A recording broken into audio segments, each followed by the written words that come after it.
Okay,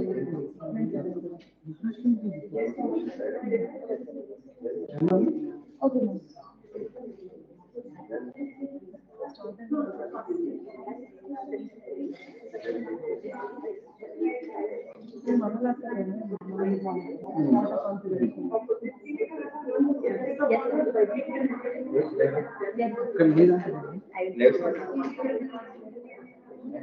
Left side. It's going on.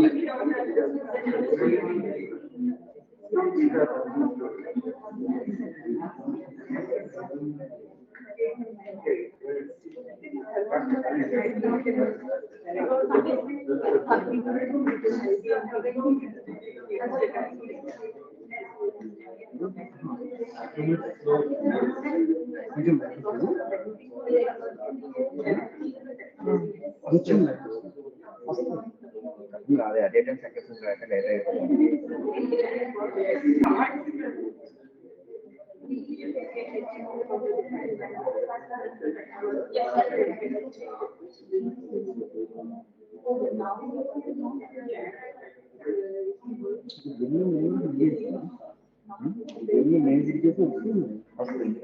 Sir, she's telling me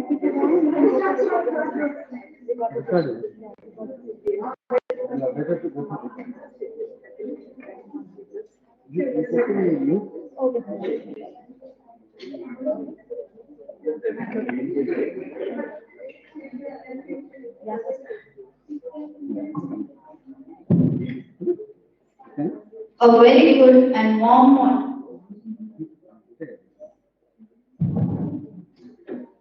A very good and warm morning to everyone assembled here. I am Samvida and I am Amara from Department of Business Management of Stanley College of Engineering and Technology for Women. Are very obliged to have you all here with us today. The galaxy of intellectuals, Your Excellency, invited guests, teachers, and my dear friends. How different is this morning? Indeed, very beautiful. The white around tell a beautiful tale which is truly unforgettable. A very good morning to all the students, parents, and all the dignitaries here on the dais and off the dais.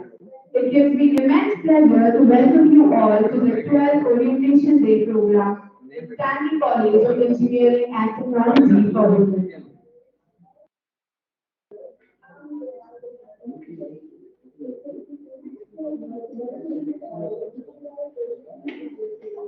Dear audience, you will yourself discover as the colors of this event embellish us all together.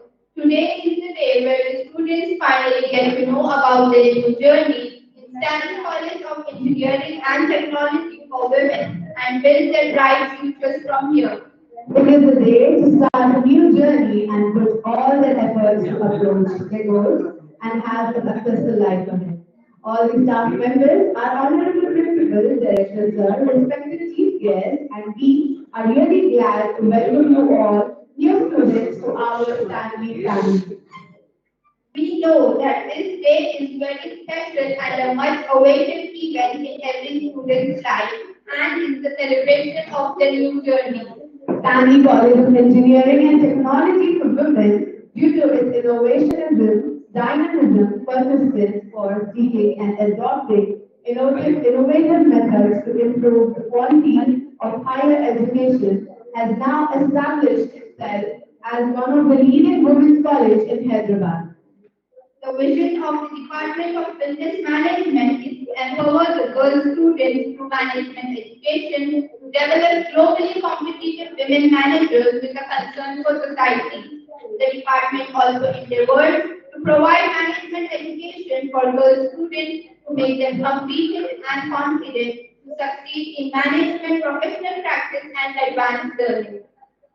Now, I would like to request our respected director, sir, Dr. A. Vinay Babu, sir, honorable principal, Dr. Satya Prasad Lanka, sir, our beloved HOD, Dr. Padma ma'am, and our wonderful chief guest, Dr. Neeta Gulati and Jayant Subramaniam. Please join us on the dais for this auspicious occasion.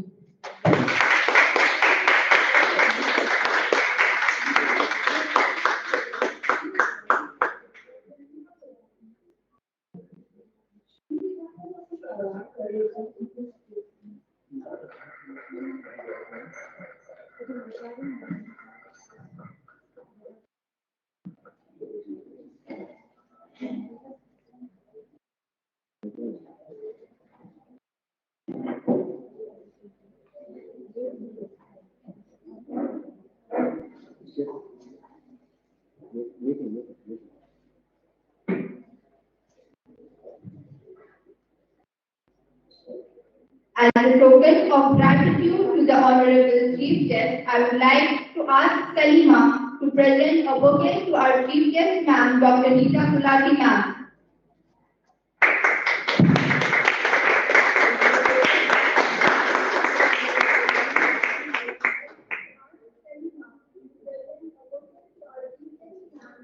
Now, I would like to ask the Ghazala to present the bouquet to our guest of honor, Dr. Jayanti Subramanian, Ma'am. Please give a big round of applause.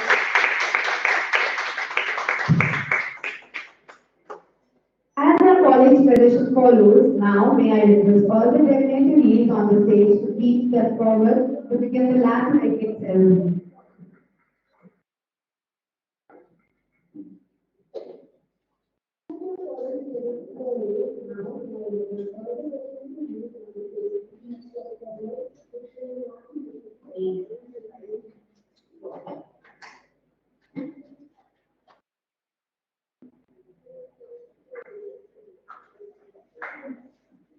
Student, please guide us.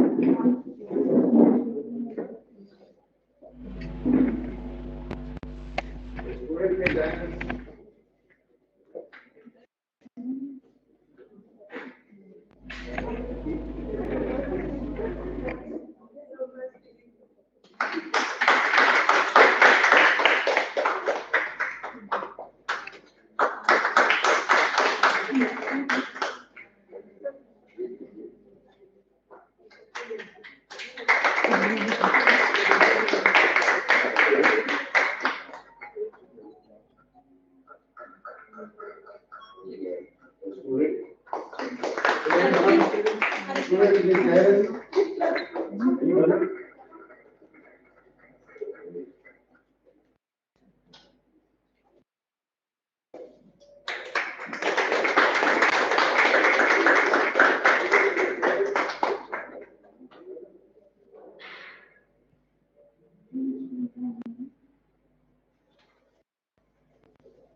Thank you, everyone.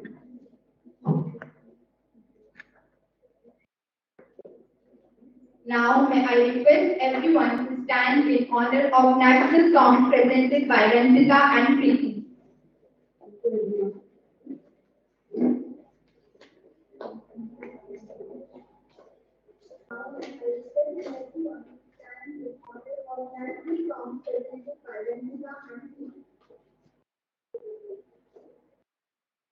Vande Mataram, Vande Mataram, Sujalam Sufalam, Madhyaja Shitalam, Sasyashamalam Mataram, Vande Mataram.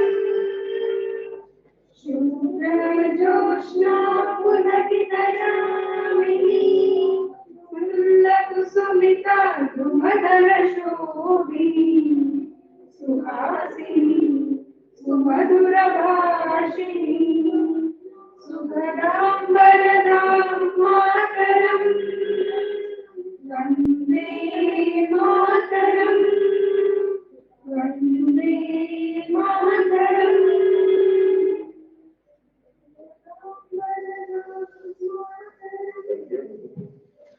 Thank you. Thank you, everyone.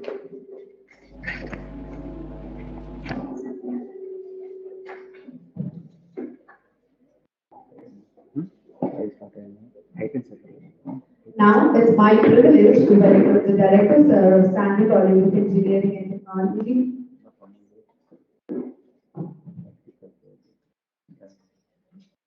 Sorry.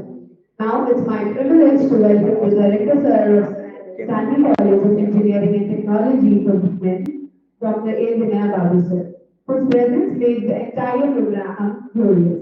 Dr. A. Vinaya Babu Sir is a man of few deeds.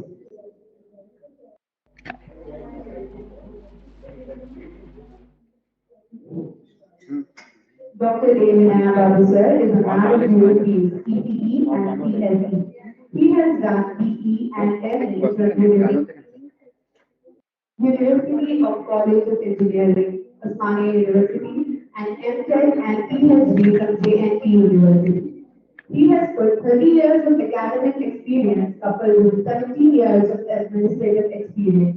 After becoming professor of CSE in 2001, he also started guiding the scholars for their doctoral work and became recognized guide in different universities like JNTUH, JNTUK, JNTUA, Osmania University, Acharya Nagarjuna, Geetam, etc.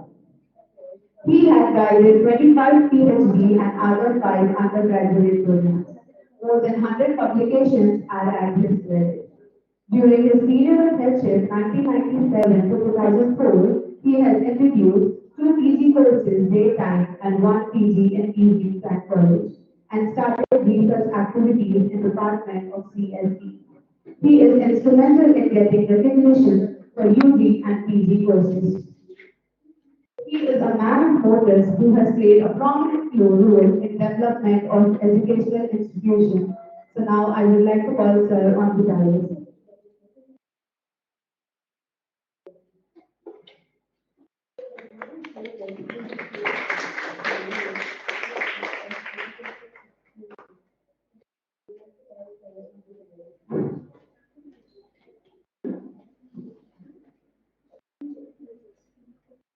Good morning, everyone.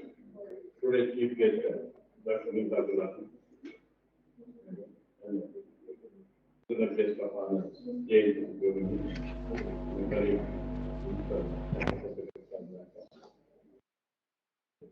Godi,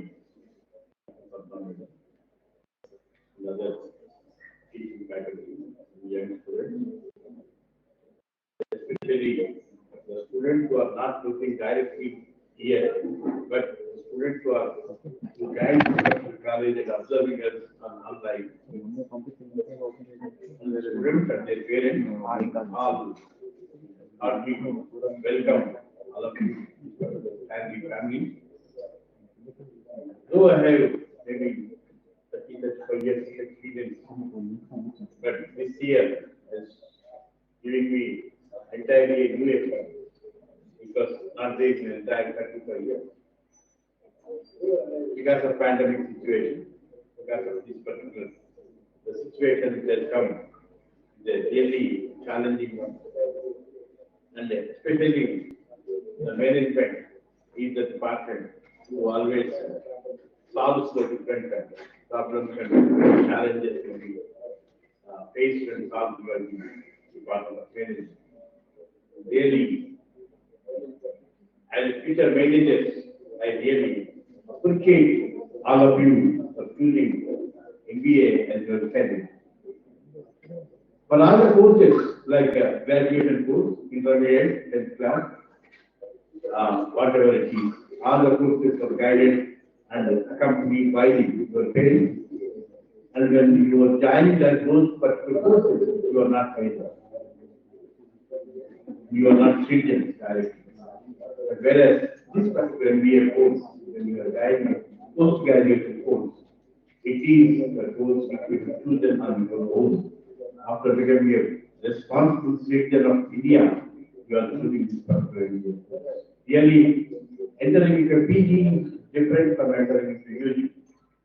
So the choice, and I also hope the selection of college is also by your own choice. Really, I congratulate all the students who have joined this particular college in this particular college.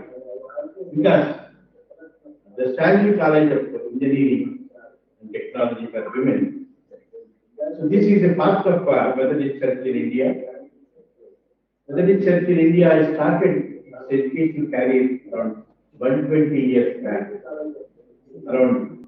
That is 120-year back itself. They concentrated on it in service to the mankind through education, and especially the women education also has been started. And Stanley, most of the, first generation, second generation after the independence was the women, especially whenever we come across poor educated women in the twin cities, at least I am very guaranteed that at least one will be from Stanley who, if at all they have studied in this particular twin cities. So that is the reputation of Stanley Education Association. And Stanley Education Society not only just doing service in school, junior college, degree college, and PG other colleges, they also started this prestigious engineering college in 2008.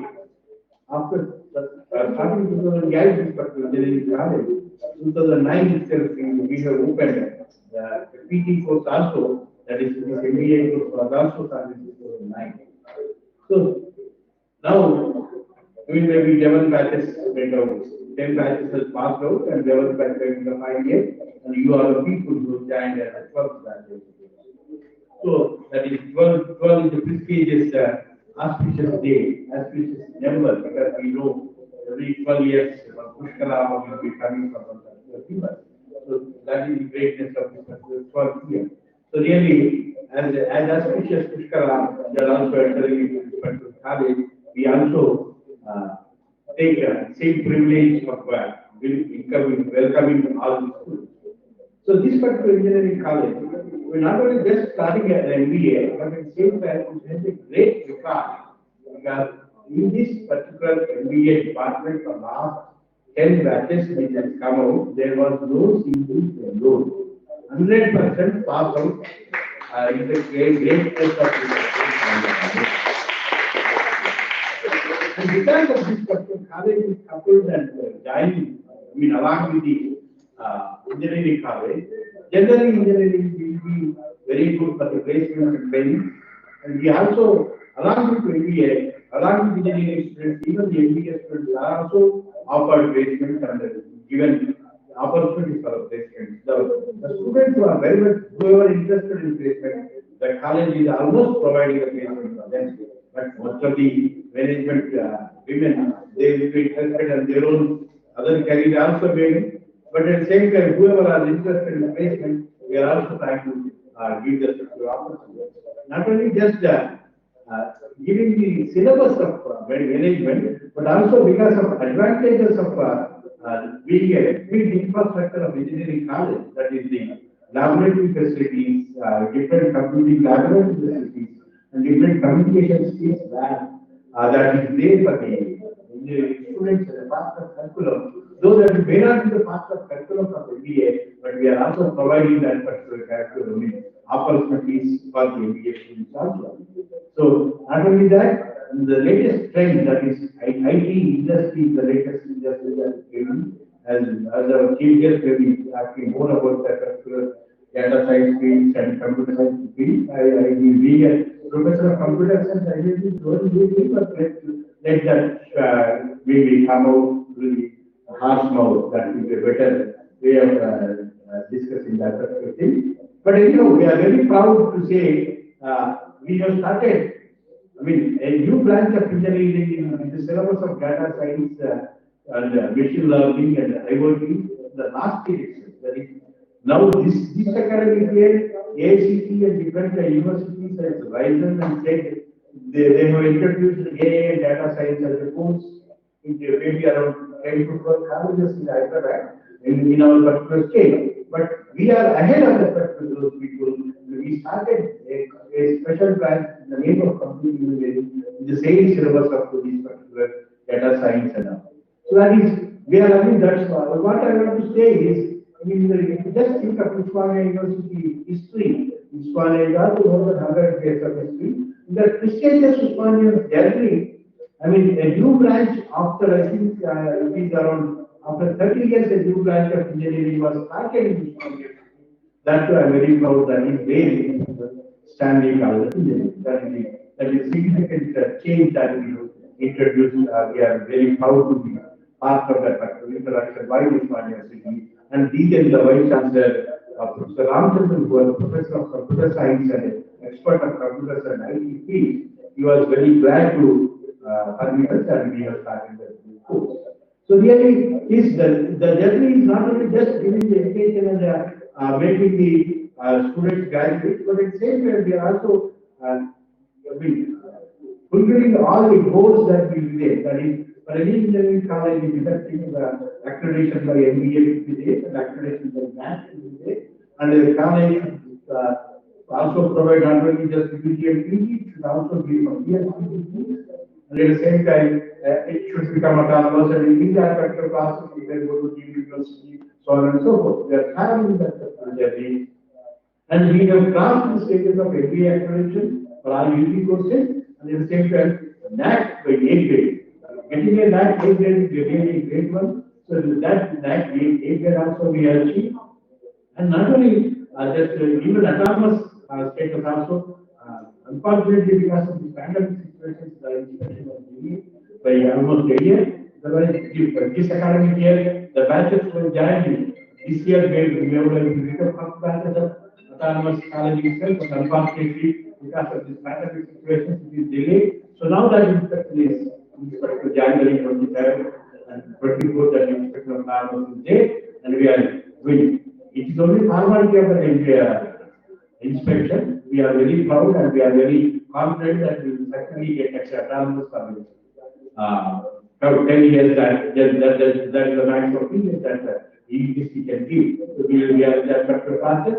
And not only we are just doing the UG and PG courses here, Usmania University has recognized our college as a research center for both the faculties like computer science and electronics. It's a recognized research center. Usmania University every year allocates the PhD scholars to the particular college. Not only UG and MBA students and MBA students allocated by the government. Because we are very proud. We are one of the very few colleges which will be having the privilege of taking PhD from directly from the university. Yeah, really, in this particular, there are so many goals. I mean, whenever you come to the college, we are very eagerly waiting to see all the new faces and enthusiastic and energetic faces that has joined this particular college. But unfortunately, you may be looking at us through that particular maybe our own technical system of online that Zoom meetings or whatever it is, that online meetings, you may be able to look us, but we are unable to see you. We are eagerly waiting to see all the new faces. And once again, I welcome all the people and congratulate all the students and parents for joining the college. Thank you, and all the best for those people.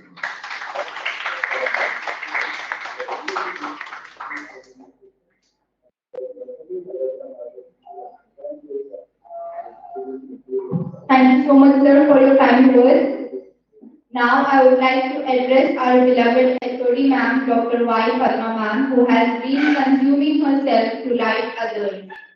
Dr. Padma Yelapragada ma'am holds a PhD in Marketing Management from Usmania University, Hyderabad, and MPhil from Annamalai University, Chidambaram. She has more than 20 years of teaching experience, out of which 10 years international experience. Dr. Padma ma'am had worked in esteemed international organizations like KHDA, Knowledge Human Development Authority, Government of Dubai, Emirates College of Business Management and Technology, Dubai. She held the position as Chair of Business Department in ECMIT and in KHDA, Knowledge Human Development Authority, Government of Dubai, and Abu Dhabi School of Business Management. And she also worked in Edinburgh College, Scotland, UK. She has done different teaching assignments with Sharjah University for Women and Higher College of Technology in Dubai, UAE. She has also done a project with British Council Skills for Employability Partnership Program, Stevenson College, Edinburgh, United Kingdom.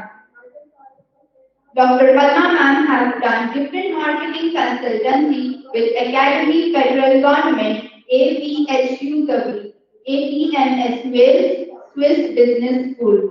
Dr. Padma ma'am has also published many articles in international journals.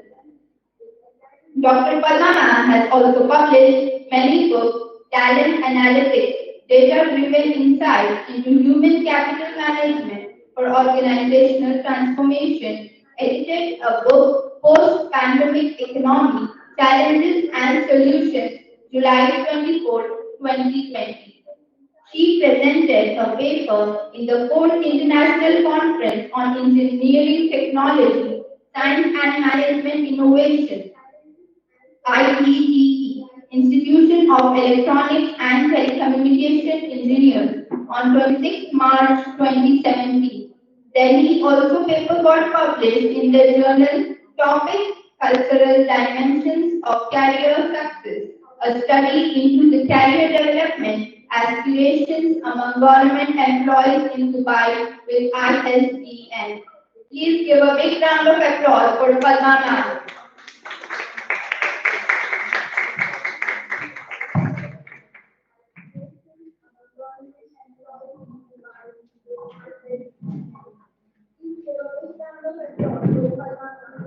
A very good morning to all dignitaries on the stage. A warm welcome to our first year students and their parents, and for the orientation program which we are doing live. Otherwise it would have been a physical one, as the director sir said, it is online now. Now, as I told you, let me introduce to the Department of Business Management. MBA at Stanley started in the year 2009. Department is endowed with the art of resources and by the able management under the leadership of our correspondent sir K. Krishnarao sir Garu and our dynamic principal sir Shrilanka Prasad Garu and our double dynamic and hyperactive director sir Vinay Bhavikar Saru, and it is enriched with, we have very good faculty in MBA department. We do a lot of extracurricular activities. We arrange sort of student development programs here in the MBA department. And other than that, the faculty come from different diversified fields and with international and rich professional experience and teaching skills. Other than the teaching, we also do the case study method of how we engage a student. Just not the case study, we do bit of workshops and student development programs for the career success. We also, this year, we have got 2 placements last year from FactSet. They have been selected in FactSet company with a very good pay package of 5.5 lakh as a system analytic and other 2 positions. So one of our students also has started her own entrepreneur. She started her own business related to delivery of the food to the homes because of the COVID situation. So this is a brief profile of our MBA department. Now I would like to introduce my team. Though we are small number, I would like to introduce my team, young, dynamic, innovative, and very active team. So let me call upon Dr. B.N. Bhaskar, sir.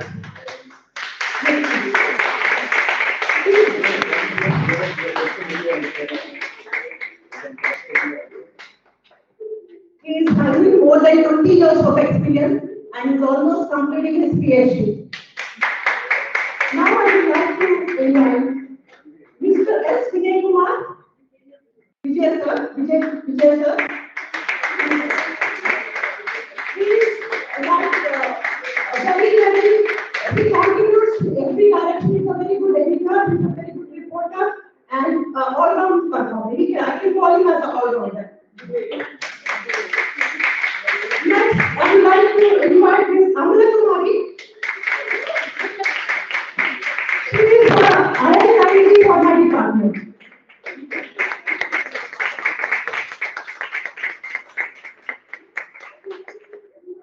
P. Nagapalli.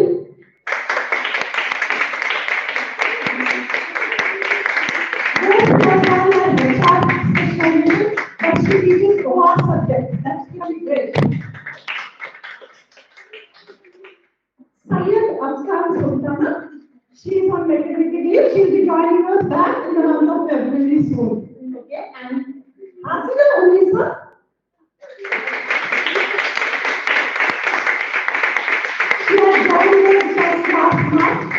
she's also very innovative and creative girl. And also,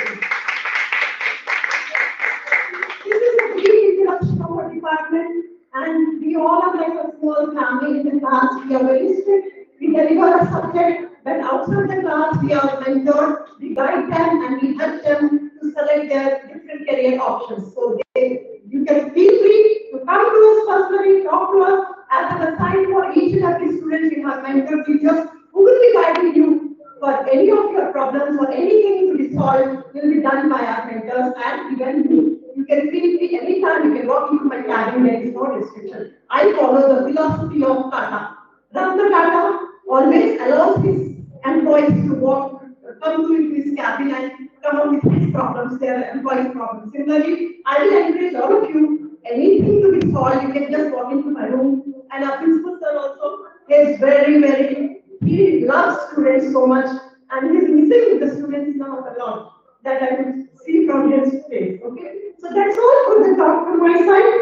Again, I thank all the parents and the students for joining us online, and we'll be seeing you soon physically. We are anxiously waiting for your presence in our college, and I welcome all of you to the Stanley family once again. Thank you.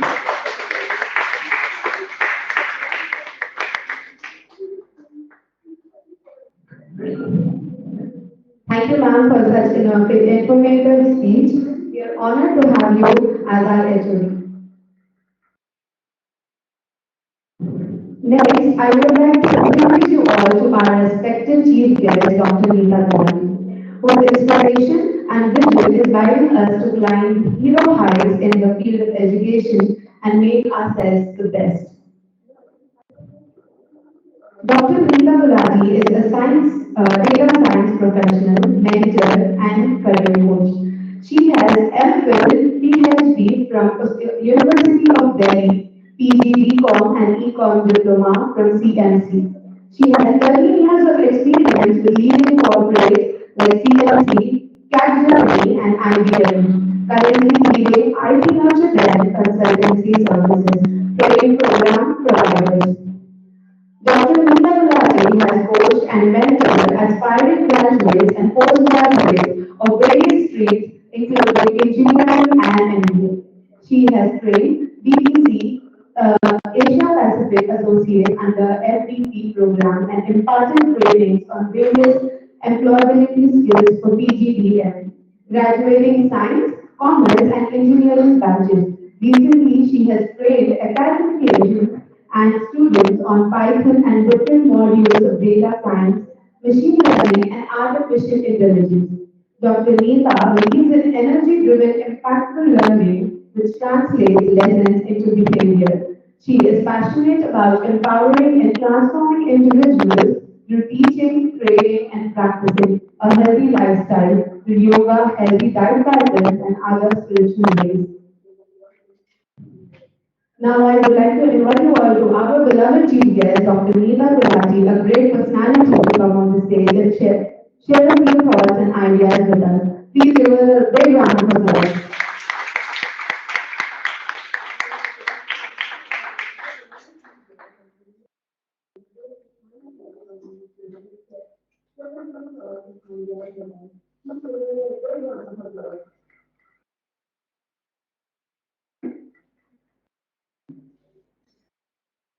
Very good morning to each one of you.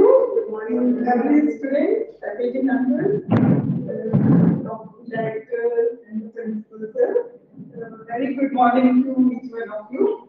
I'm really excited and very happy to be here. Thank you very much for giving me opportunity to be on this platform. And I always love to interact with the young minds. Because of this passion only, I quit from the corporate jobs and started this my startup so that I can be among youngsters and work with them and remain young. So before I start saying something else, I would like you all to repeat with me 4 lines written by Dr. APJ Abdul Kalam Azad, who was our assignment and yes. So now he is not with us. but it was his dream that I should tell this line and millions of students should repeat with me. So whenever I am getting opportunity to be among mass the students, I try to fulfill bit of his dream. So are you ready to do that? Yes, ma'am. So I will speak the line, you can repeat. Learning, Learning. learning uses creativity. Learning uses creativity. Creativity, Creativity. creativity leads to thinking. Creativity leads to thinking. Thinking leads to knowledge. Thinking leads to knowledge. And knowledge makes you great. And knowledge makes you great. So I am really delighted and my whole heartiest greetings and the congratulations to you all students and to the Stanley family for initiating this bright and the knowledgeable course which is coming to a family which is a group of very, very talented and affectionate people.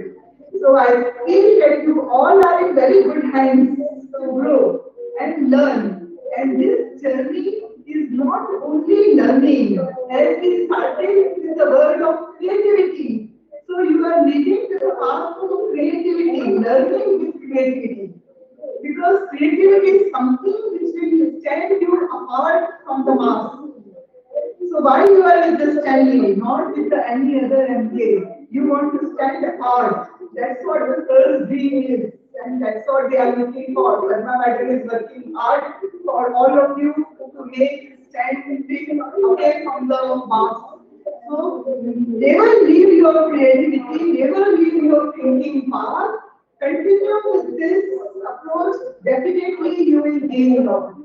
You know, thinkers have a very different place. But IBM stands out among so many corporates because IBM supports and encourages thinking in its employees. Every day, they in the stand-up meeting in the evening, they will call each person and say, if you have got some good idea, present it here. Whatever it is, even if it is about the canteen to keep the table clean, come and present it. So that inculcates the thinking, and thinking is giving innovation. And IBM is known for its innovation. It's in every space, whether you see the smart city or the knowledge or the Watson and all whatnot. So I want you people also to stand out like that. Join, become eligible for such corporates to which welcome such candidates which are different, which are innovative, which are thinkers, which are creative. So these are the never leave whatever the amount of knowledge you gain during your course, that will make a foundation, but that will not gain you fame and the knowledge. The is more than this. These skills are more important. So get good things in the knowledge, do work, but don't rely only on your percentage of marks.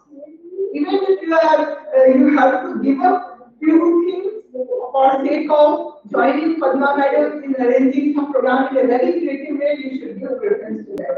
Because these things will lead you. I'll just share a small example of my family. My son did his MTech BTech from drug degree program from IIT Kharagpur. And he had always been very active all through the time, arranging spring fest, become the secretary of something, doing something. His goal was to win a gold medal in the swimming before he died. So I was very much disturbed. I said, what are you doing? Doing it IIT or not studying, doing this thing, that thing and all. And my husband is also from IIT. And his some friend came who was local at that time here. I said, it's not a very hard experience. He says, madam, don't worry. You need all such qualities in people who are picked up by the big companies in the placement first, then by the book formers. Those who are on the bookish knowledge only, they are picked up only in the last. But those who are showing Because they say all of these students are in IIT and they are equally talented, equally intelligent, their IQ is same. But what is the difference you have done during your IIT days? That they want to see. Because they want people to bring in their companies who are innovative, who are creative, who can be away from the books and get good marks. So you people also should work in those lines. Study hard, but don't make yourself mugging person until unless you mug up, you cannot. You try to understand the classes concept. And your teachers are so brilliant and talented, they will make you understand very well. So give your 100% in the classes so that you don't have to spend much time outside and you can put your time in this. So my heartiest congratulations to you all, and I believe this path of the knowledge and the creativity learning will open a new path for you all in your life, and you will always be connected with the standing family and will be organized. Thank you so much.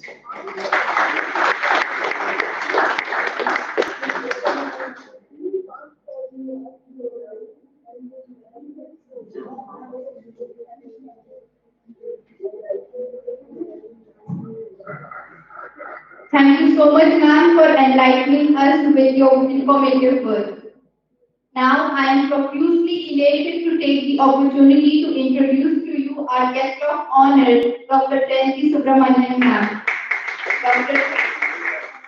Dr. Jayanti Subramanian, ma'am, is a seasoned clinical practitioner and health IT industry leader. She has led healthcare strategies for several large health and IT companies, helping them scale IT programs. She is also an entrepreneur and advisor to various startups. She is licensed as a clinical practitioner and a life insurance agent in Texas, USA. She is passionate about enabling women to empower themselves into industry leaders and help in active career building. She is hyper-focused on mentoring, coaching, and collaborating with women in their professional pursuits. Additionally, she is an internationally certified dementia and Alzheimer's trainer. I would like to request ma'am to share her valuable thoughts with us. Please give a big round of applause. Thank you. First and foremost, I want to thank Dr. Satya Prakash, Dr. Vinay Babu, and Dr. Padma, and the management team of Stanley College for inviting me for this auspicious occasion of the orientation of the MBA students into your first year of, the master's pursuit of education, higher education. So congratulations to all of you. It's hard work. It's not easy to get into any college or any institution for higher studies. It takes a lot of effort, a lot of determination, especially now, the fact that you have got a post-pandemic situation where the world is changing, the way we approach things are changing. It has been a difficult year. Last year has been very difficult for a lot of you, not having the social contacts, the social interactions have been minimized or limited.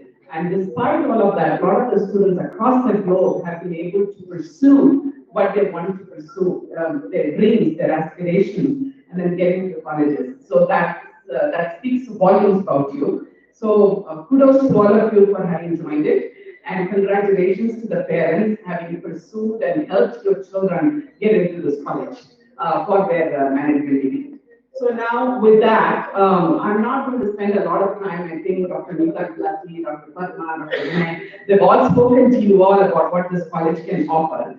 I only have a few words that I can say before we go on to our next session. One is, one thing it is to pursue your higher degree, whether you want to be in the corporate world, whether you want to start your own startup, or whether you want to be a homemaker. It doesn't matter. Choose the path of what it is passionate that you are passionate about. Don't worry about what others are doing. Worry about what you want to do. Whether you want to become a homemaker, whether you want to do your own startup, or you want to get into the creative field, or you want to be in a corporate life. It doesn't matter. Pursue that with passion, okay? And with full determination. That's what is going to lead to success. It doesn't matter if you get grade, 4.1 whatever GPA or whatever, it doesn't really matter. What matters is how good an individual you become to be able to take the different challenges life throws at you and to be able to convert them into opportunities. So look for those, seek those out, take the mentorship of your professors, and then pursue your areas of excellence. Thank you and congratulations again.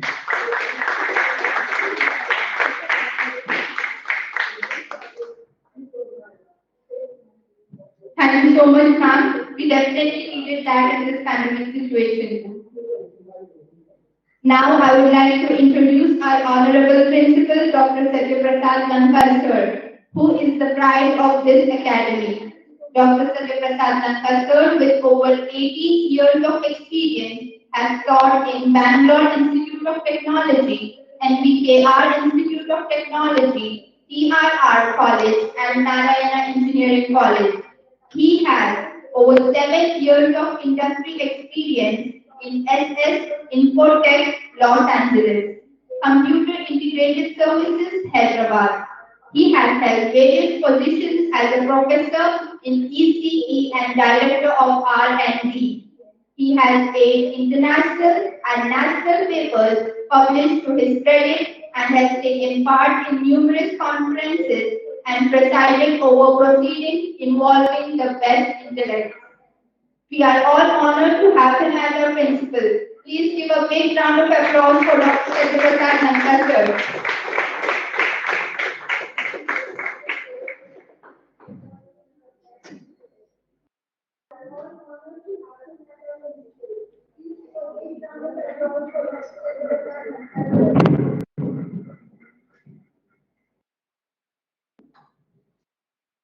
Respected Leela Gowari, Chief Guest of today's orientation day program. Respected J.P. Subramanian, Madam, Guest of Honor, today's orientation day program. And our own Chief of Pitama, the colleagues, on and after that, to the other department HODs who are assembled here, young friends, new prospects, parents, and others. I greet you all warmly on your entry to the Stanley Family First, second into the MBA program. The MBA program is very critical program, as the director sir mentioned earlier. Right? Today, the need, the shape and form of the MBA program itself has changed. The tools which are being used are very much outside the curriculum. Your MBA department has recognized this very well ahead. Whether it is in the form of writing books or conducting workshops.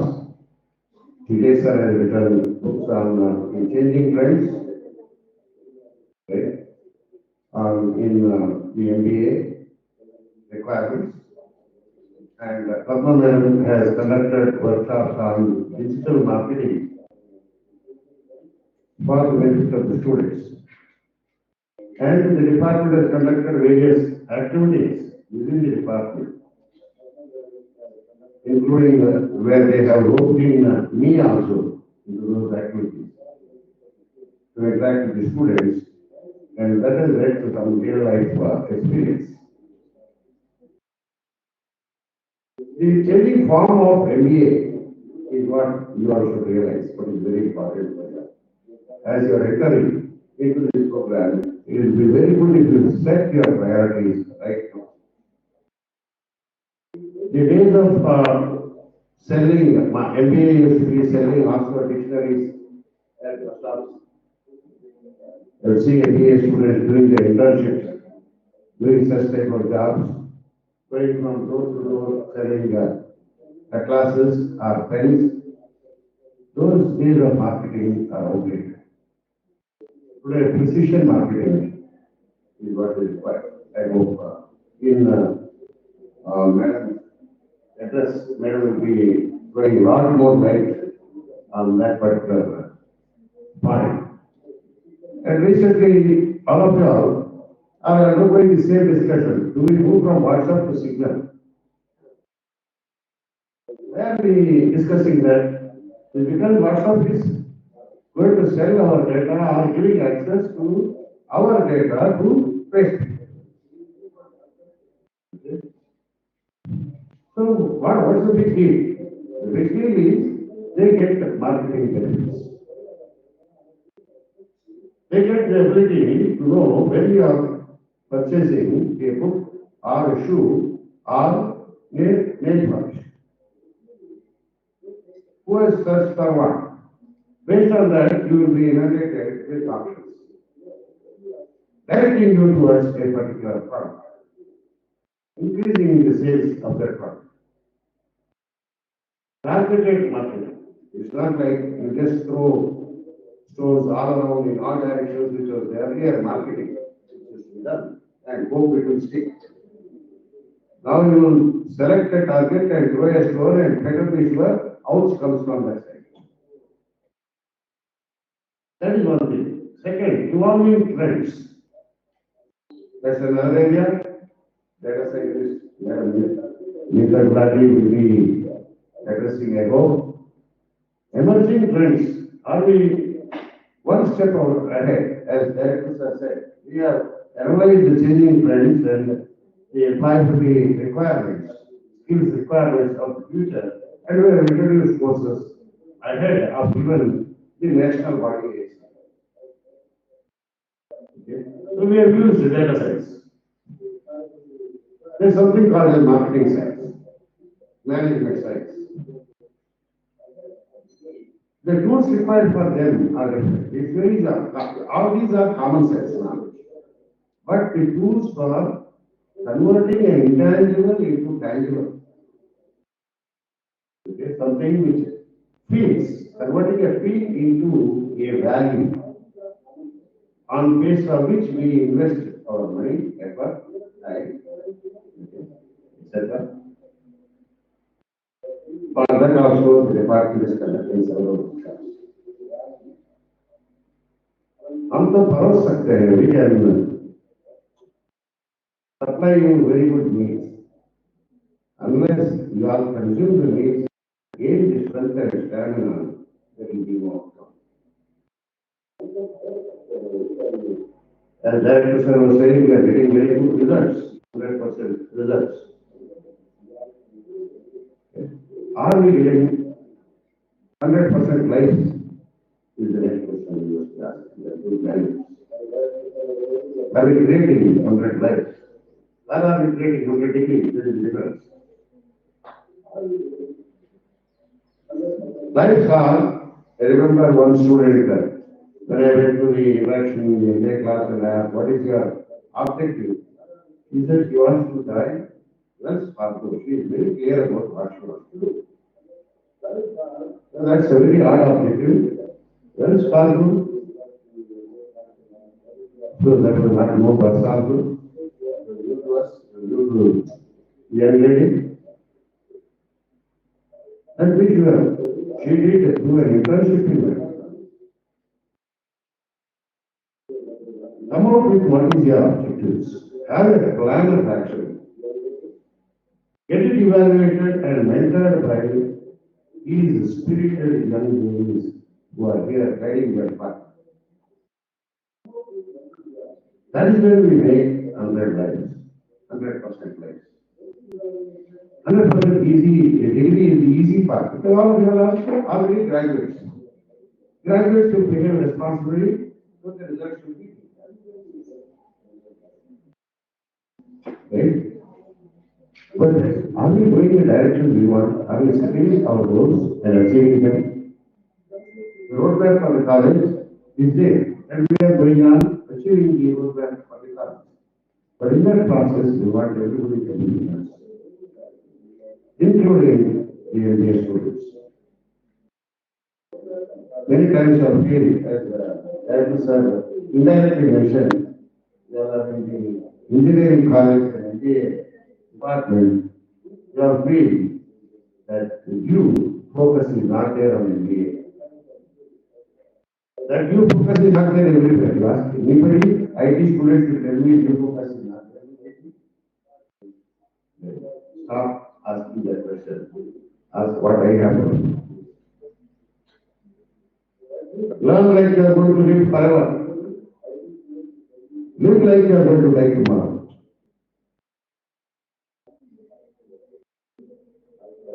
Does it mean a man's knowledge? And do not delay any about. आज का आज, अभी का अभी, no कल. Otherwise you will have no कल. The request all of you are to take this direction and move forward. The department is a wonderful department. The management is incredible. They support to the organization. You have a dream. Whatever is required to make a dream come true. We will do it. We have had placements earlier for MBA in the traditional job. Last year, what Madam was mentioning is the qualitative placements which are taking place, which are placements. Earlier, whatever job you got, you did. Now you target what job you want and go and there's a difference between these two. That's what I said. 100% degrees, 100% lives. Let us target 100% lives. And when is it to start? Today, orientation day, first day. You have to plan. You have run a long race to reach here. I congratulate you on mounting another one step in your life, taking a bigger step as more responsible citizens of India. There are so many opportunities and challenges being faced by India, pandemic, not pandemic. Pandemic itself has created many opportunities. But even without pandemic, India is such a country that it has got so many opportunities. Our market is enough. We don't need the global market. Right? Small information regarding that. Okay. Today we are the fourth largest economy in the world. By 2024, it is estimated that we will cross the $5 trillion economy. That's the target. Whereas China by then will go to about $22 trillion. America will be $19 trillion. Today it is America 1, China 2, okay, and India is 4. By 2024, we will be third. We will overtake you. We will be third. By 2040, we will overtake America. By 2050, it is expected that the GDP per capita will be greater for an Indian than an American.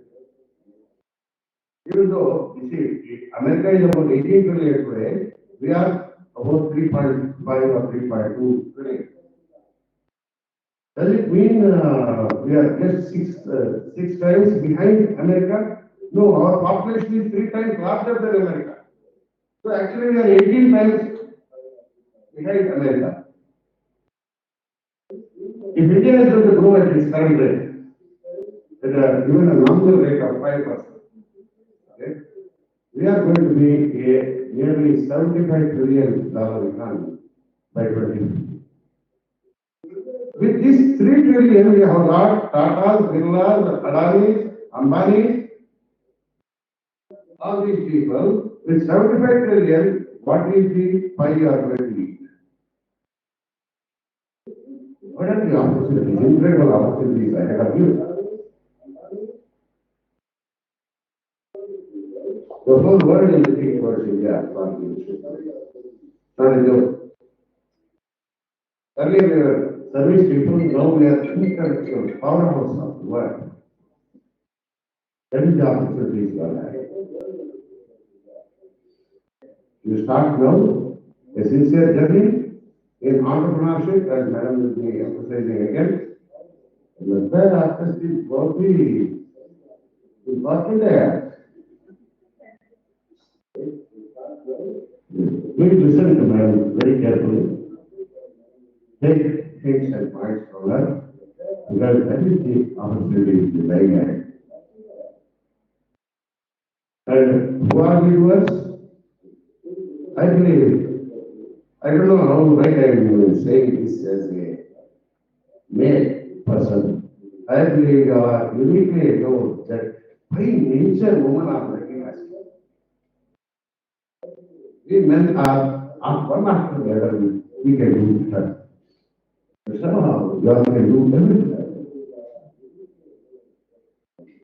By nature, you know that multitasking skills, which is the need of your. I wish you all a very exciting journey. In this MBA course, do not do a degree, PhD, do a life study. God bless you. Thank you very much.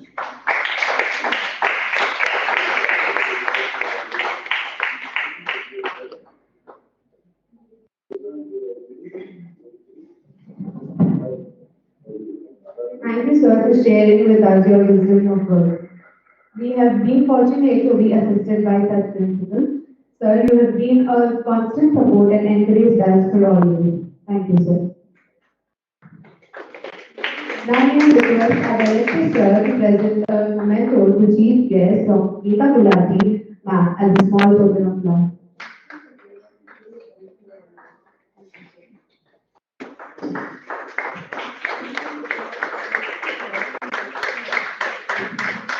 Now may I request our principal, sir, to present a memento to chief guest of honor, Dr. Jayanti Subramaniam, ma'am, as a small token of love.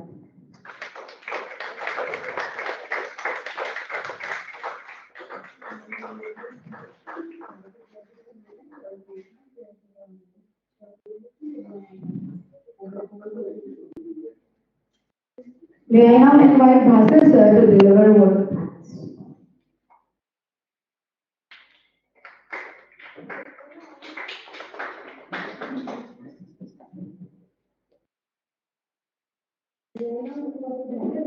Good afternoon, everyone. Myself, DNS Bhaskar from Department of Business Management. It's my privilege to propose a formal vote of thanks on this orientation day. Before proposing the formal vote of thanks, just only one sentence I want to tell with permission of the child. As our all chief guests, principal sir, director sir, recording, as I said, every student whoever joined in Stanley, they must come out with the motto, that is entrepreneurship startup, which is earlier Swayam Tejaswin Bhava. Swayam Tejaswin Bhava. A student who is coming out of Stanley, he must shine on his own. He must shine on his own with the knowledge given. She or any student, thank you, any student who come up with this and as the MBA department is dedicated to providing the knowledge, and as the knowledge goes to wisdom, knowledge goes to wisdom. Wisdom is decision making. What is best? What is beside choice based? As our curriculum is also choice based curriculum, every student is having option to select the courses he desires. Okay, even though the time now comes to vote of thanks, after taking MBA degree, you must be able to practice MBA. One is modality, behavior, last one, attitudinal thinking. These are very much essential. As we all know, Vidya Dada Vinayam, विनयाज्जाति पात्रतः पात्रत्वा धनमाप्नोति धनात् धर्मं सुखं नरः. Okay, by means of education, by means of MBA, you can get eligibility, you can get employment, you can get employment. By means of money, by means of employment, you can get money. But what to do with the money? Finally, you have to perform your dharma, that is which makes you and others happy. That is final objective of your life. Making others happy, be happy. Thank you. And now I proceed towards proposing the formal vote of thanks. Thanks for this one. Myself and on behalf of the department, I am proposing a formal vote of thanks. I thank our chief guests of today's function, that is Dr. Rita Gulati, Dr. Jayanti Brahmanian for sparing their valuable time for attending this function. I thank our honorable correspondent, Krishna sir, and all our management members for constantly supporting us in pursuing, in carrying out the various programs, workshops, seminars, and so on and so forth. Always, whenever we go to the management with a proposal to start up anyone, always Krishna sir say, yes, go ahead. That is always yes, no, never. That is the attitude of Krishna sir, and we always happy, sir. And last, our two dynamic leaders, that is visionary leaders, what is future, that is one group director William Officer and our beloved principal Dr. Satyaswal Venkata sir. Always, whenever we go, both of them will give a good suggestion. Proceed like this, always you will be successful. They will always motivate us to do so many aspects in the curriculum of MBA, whether it is academic or non-academic. Next, I thank all the heads of the departments, central facilities, and I also thank everyone, admin staff, all for supporting us in this. A special thanks to Dr. Manivanan sir and admin department for providing us a great help in making this program online. Even though, frankly speaking, I am just a little bit new to this program, and he has explained me and he has guided me a lot, even at 8:30 also, when Manivanan sir and all other admin staff have supported me in this streaming, online streaming. And I thank all the final year students. Here now we are able to see they have supported us a lot in making this program a grand success. And all the faculty members, HOD ma'am and all other faculty members, who has taken a lot of space and pains in carrying out this program a grand success. And first year students, those who are going to join us from now, a warm welcome to them. Even though we are not able to see them, we are able to understand their minds in the virtual basis. Whenever once this COVID time goes on, we always welcome to the first year students, then they can do wonders, all the programs and all. And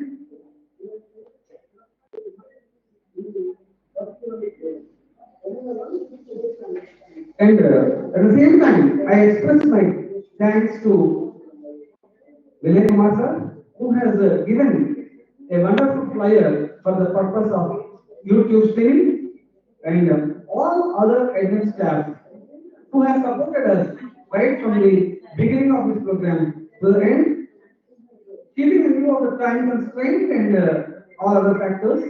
I express my deep sense of gratitude and thanks to everyone who has contributed to the success of this particular orientation program. Even though I am not able to mention one or two names, I am very sorry, but I extend my thanks on my own behalf and on behalf of the department. I thank everyone who has contributed to the success of the program. Thank you. Thank you.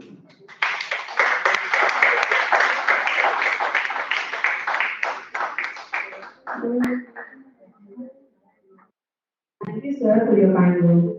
I would also thank Vinay Kumar, sir, for designing the flyers. I hope all my dear freshers enjoyed the program and got a brief information about the new venture you are about to start. Welcome to the Stanley family. Now, it is a small refreshment break. After the refreshment break, we will have two special lectures from our guest of honor and our chief guest. So, please stay tuned.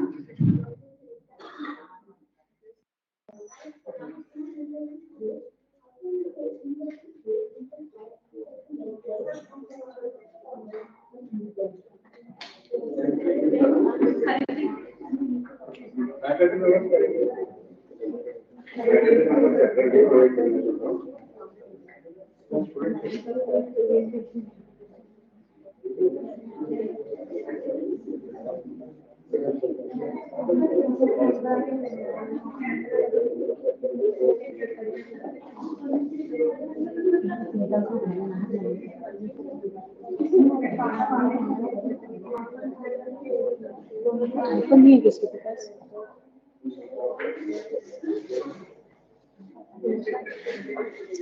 अब iPhone है किसी के पास? IPhone है ma'am, आ जाओ ma'am. अरे ma'am आओ जी जल्दी।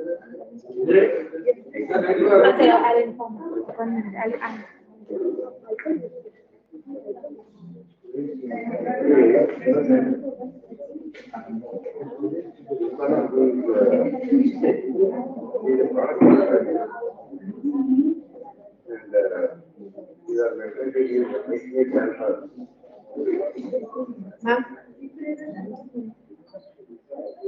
Ma'am, ask.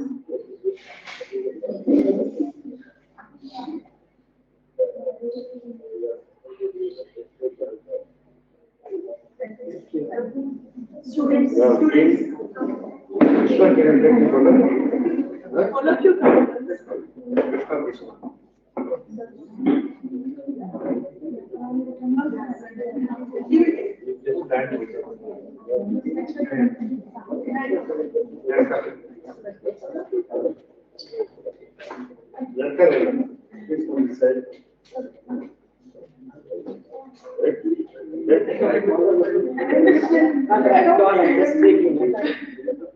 That's why I make sure I do.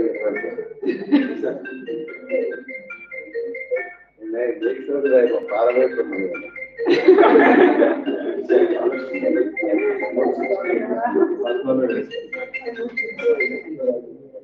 Okay, sir, done, sir.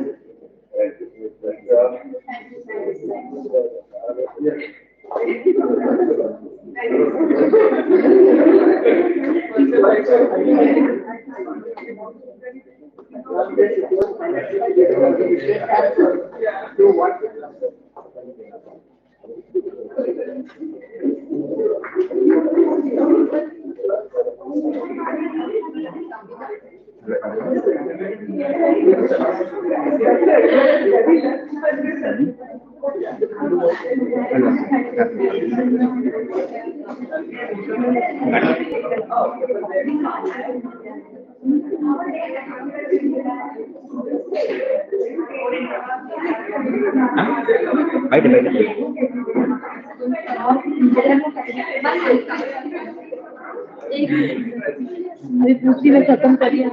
इसका कॉर्नर है, बोल रहे थे chief guest. 1 minute all complete.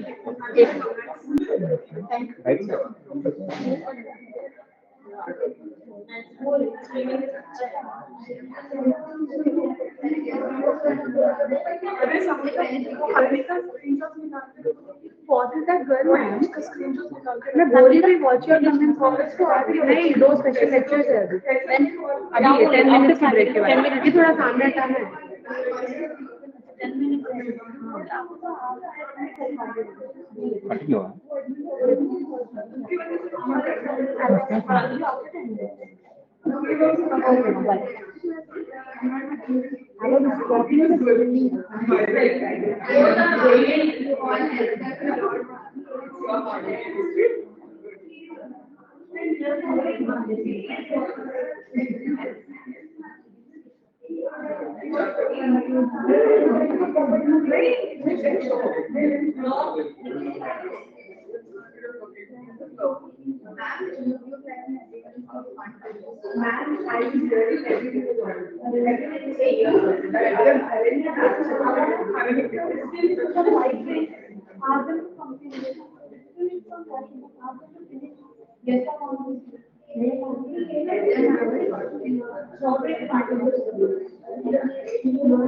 All secret with the live stream. All secret.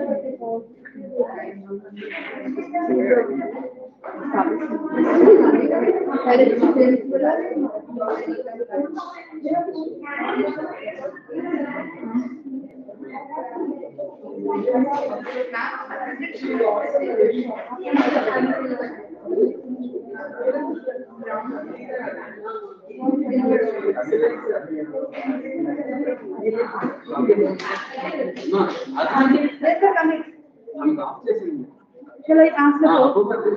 Okay. Mute or stop?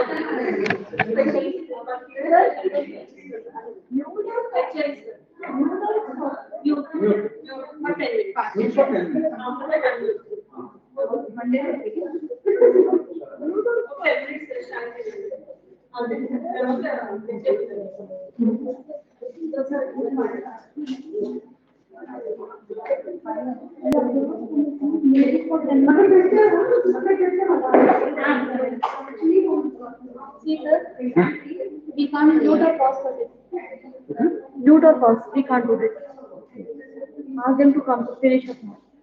Shall I ask them to stop? నాకు box రాలేదు నాకు ఈ box రాలేదు నాకు బాక్స్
इनको थैंक यू बोलने के लिए अच्छा लगा। No, we already also.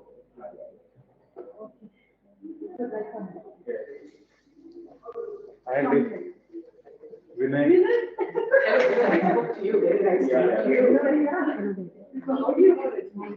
So, part of the.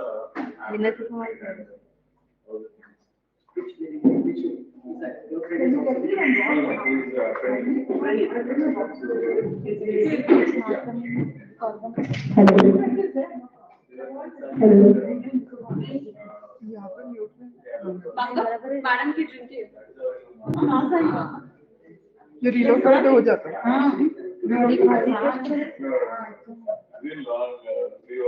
Ma'am audio is coming audio आ रहा है। Maybe this connection problem हो। हेलो स्ट्रीमिंग चलो मैडम तुम हो गई सुब्रमण्यम हेलो या One second. या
You are currently the only person in this conference.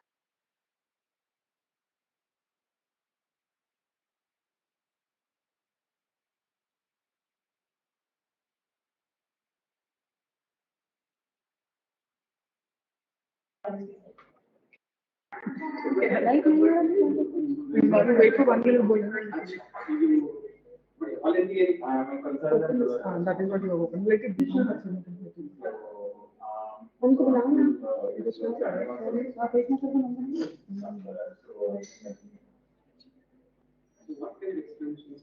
Wait for 1 minute.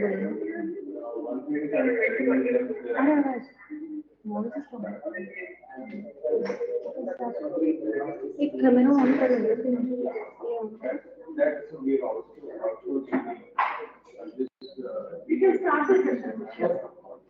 You are currently the only person in this conference.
Now it will come for sure. Actually, net issue. Internet issue.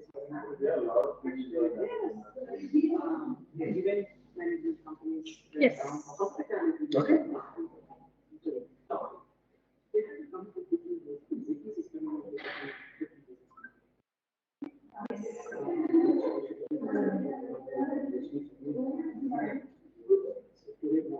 Why it is giving? It has to be why it is sharing log device is giving a it's sharing log. It's just it's not accepted. You can start. No, it's running.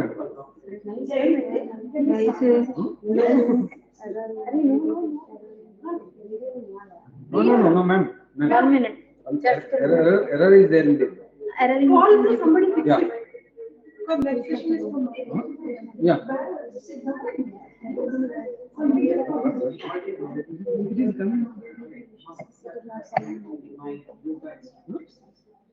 actually Yeah, this is the same. But it is not coming in YouTube. Then call so again you call it from coming. you send this picture. ఆ picture ఈ picture రెండు ఉంటాయి.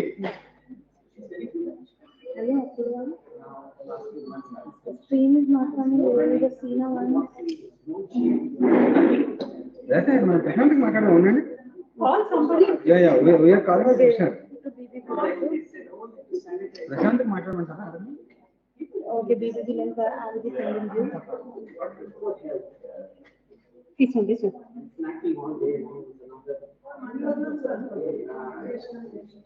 Yama I did. Right Yeah. I did. Send that.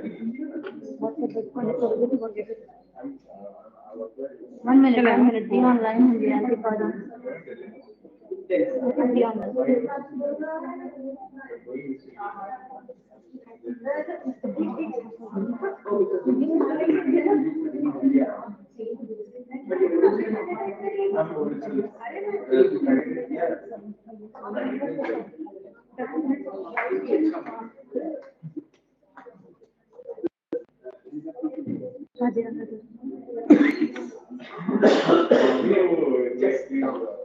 Call is the Prashant.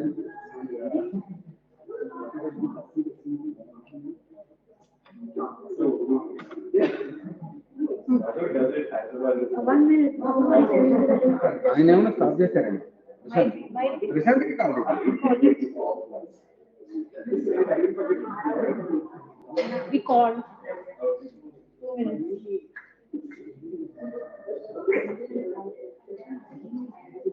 2 minutes. Calling to Prashant. Somebody normal. Sir ఇది రావట్లేదు ఎందుకు అర్థం కాదు. అదే ప్రోగ్రామ్ అయిపోయింది. ప్రోగ్రామ్ అయితే బాగానే అయిపోయింది వెళ్ళి కానీ కంటిన్యూ లెక్చర్ ఉంది అని చెప్పి చూశారు. I'll log him out. I'll log him out. Okay, fine. Approval is. Okay. ఒకసారి అప్పుడు కానీ స్క్రీన్ మీద బిగ్ బ్లూ బటన్ లో కనబడుతుంది. బిగ్ బ్లూ బటన్ లో స్క్రీన్ మీద కనబడుతుంది కానీ యూట్యూబ్ లో స్ట్రీమ్ అవ్వడం లేదు. Even though it is showing webcam sharing webcam sharing is locked అని వస్తుంది. వెబ్కామ్ షేరింగ్ సార్ మాట్లాడతారా sir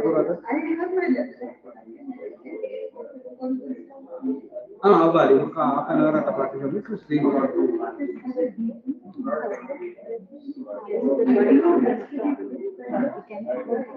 can we? Ask her to mail to you. Ajra 06 Nisa can we? Ajra 06 Nisa can we?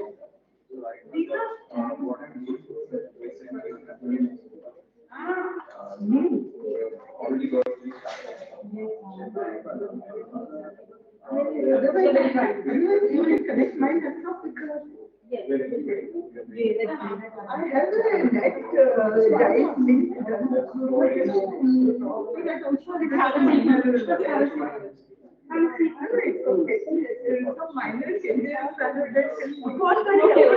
Yes, on the line. It's okay. That's okay. No. She's having laptop. Can you connect directly? She's asking. This also mail is just download it and mail it. Sorry. Yes, ma'am. Okay. The choice. Yeah, Apurva, I have added. Camera. Every time I'm taking my USB to the college, The camera on, the camera on చేస్తే webcam sharing is not కనిపిస్తుంది. అదే BBB problem. Yeah, Apurva. ఇది BBB problem sir. Yeah, I'm unable to open the webcam sharing. Webcam sharing is not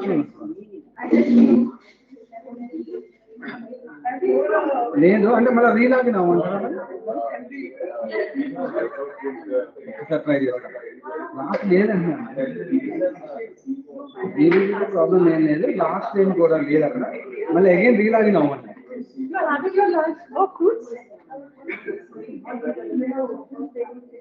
అవునండి college.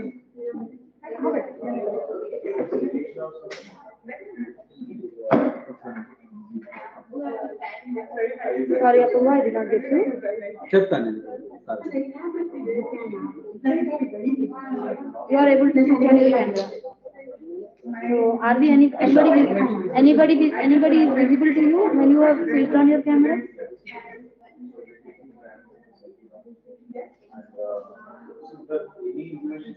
Okay, fine. I'll log on and do it. yeah.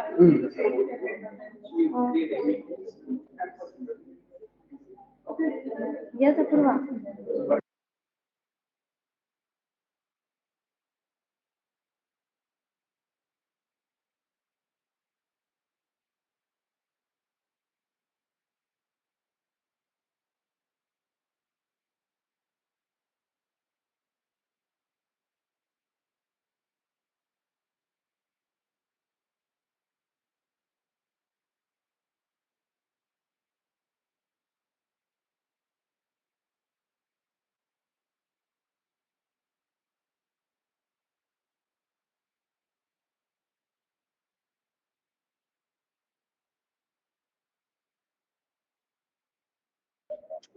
ఉంది webcam short sharing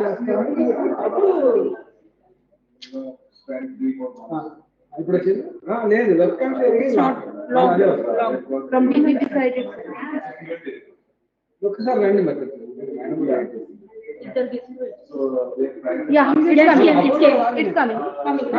వస్తుంది. Okay, let him come, sir. One second. Just open.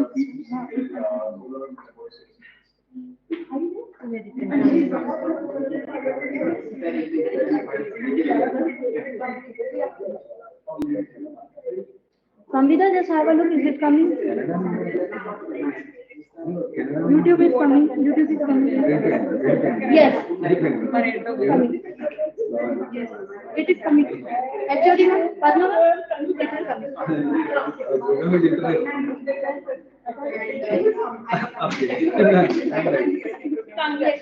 Yeah.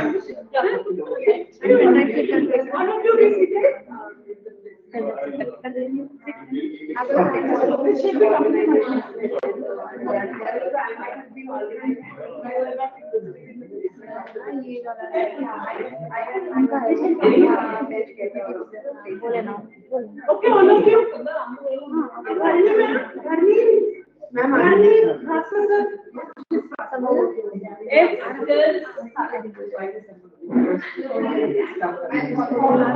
आ रहा ना, उनका वो pen drive connect होता ना, नहीं मेल इसको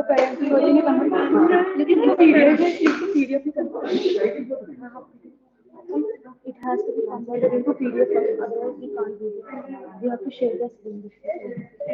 Only share the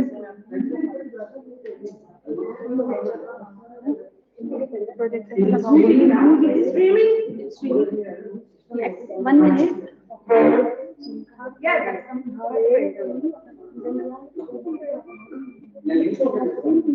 No, she's not uploading. She's only speaking. She's not for the speaking. madam. Okay, then. Next madam, she'll be giving. For her एक second we cannot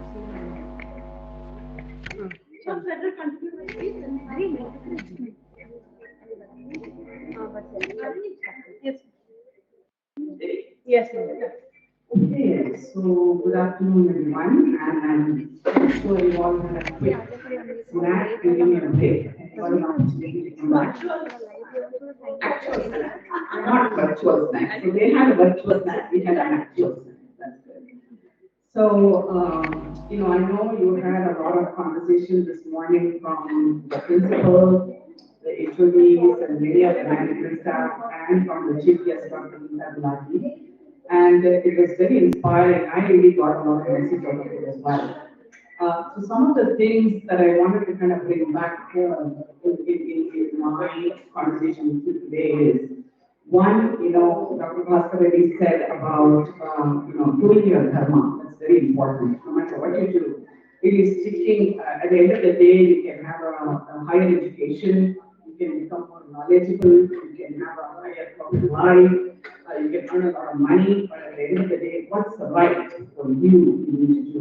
And that's really conducting your life with utmost integrity for yourself. So that is a very important one. I felt is a very important point to follow no matter what you do in life. That's one.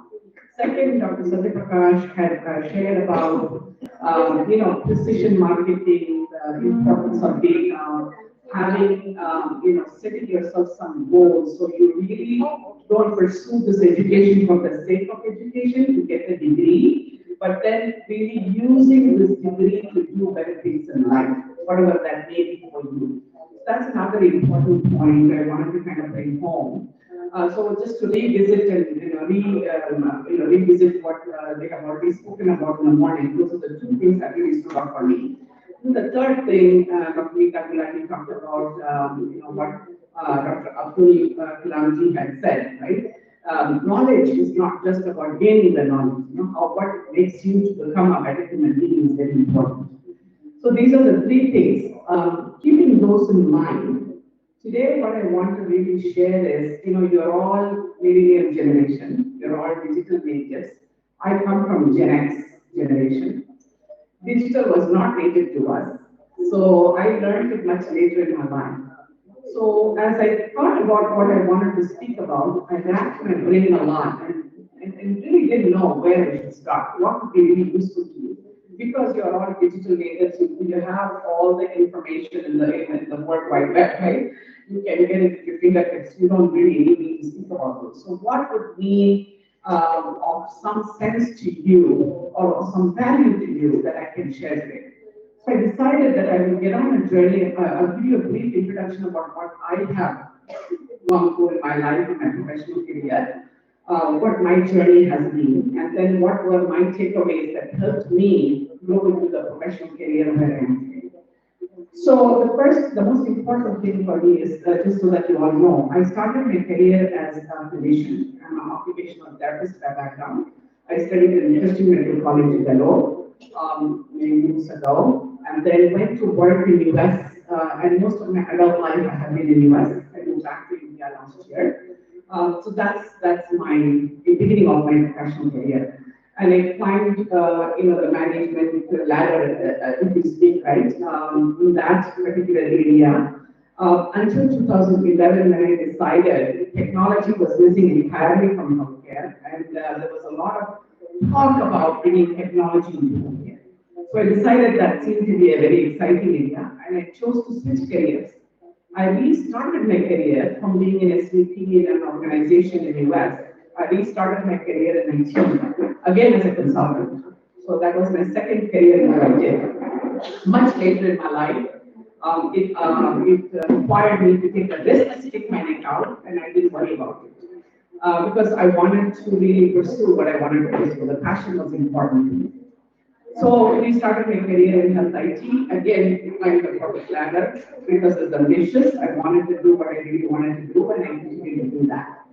Now, through this journey, there were a few lessons that I had to take away. One was I moved from a very female-centric industry, which is healthcare, to a very male-centric industry, which is IT. Okay? So around 2011, when I joined IT, there were still largely men in IT, in the workforce, very few women, okay, even at a consultant level. And as I grew the ladder, I found fewer and fewer women in the leadership roles. They were typically either HR, legal counsel, or in testing or quality assurance. You would generally not see women outside of these three areas where they were leading technology. Of course, we hear and see, a lot of the other folks, like the Indra's of the world that are leading it. But on a regular basis, we will see a lot of women that were in these leadership roles in technology. So my intent was to really see what is it that it would take for women to be in leadership in technology. So some of the takeaways I had, many of the women that got into leadership had to really shift and transform the way they were when they were around the men, right, in their teams. They had to be aggressive, they had to be assertive, and sometimes when they are assertive, they are perceived as aggressive, right? So how do you change that? How do you become you within that team and then still be able to do a good job of what you do and not give up what you do? So the three key qualities I felt was important to me, okay? And I hope I will leave that back with you so you can take it with you as you see your future ahead of you. One is dignity, second is authenticity, third is vulnerability. These are three key qualities. Why I say these? These are going to be important not just for a career, but even as you embark on this MBA, as you embark on this journey forward to either explore your options as to what you want to do with your life, right? Whether it's to seek a partner, whether it's to get married, whether it's to have children, whether it is to have a corporate career, whether it is to become an industry leader, whether it's to do a startup, whether it's to, create some home-based other activities, whatever that may be, you're going to need these three key skills, right? It's going to be important because it makes you who you are. So the first one I'll talk about is authenticity. A lot of the women I found that they would come to our workforce, they would be really quiet.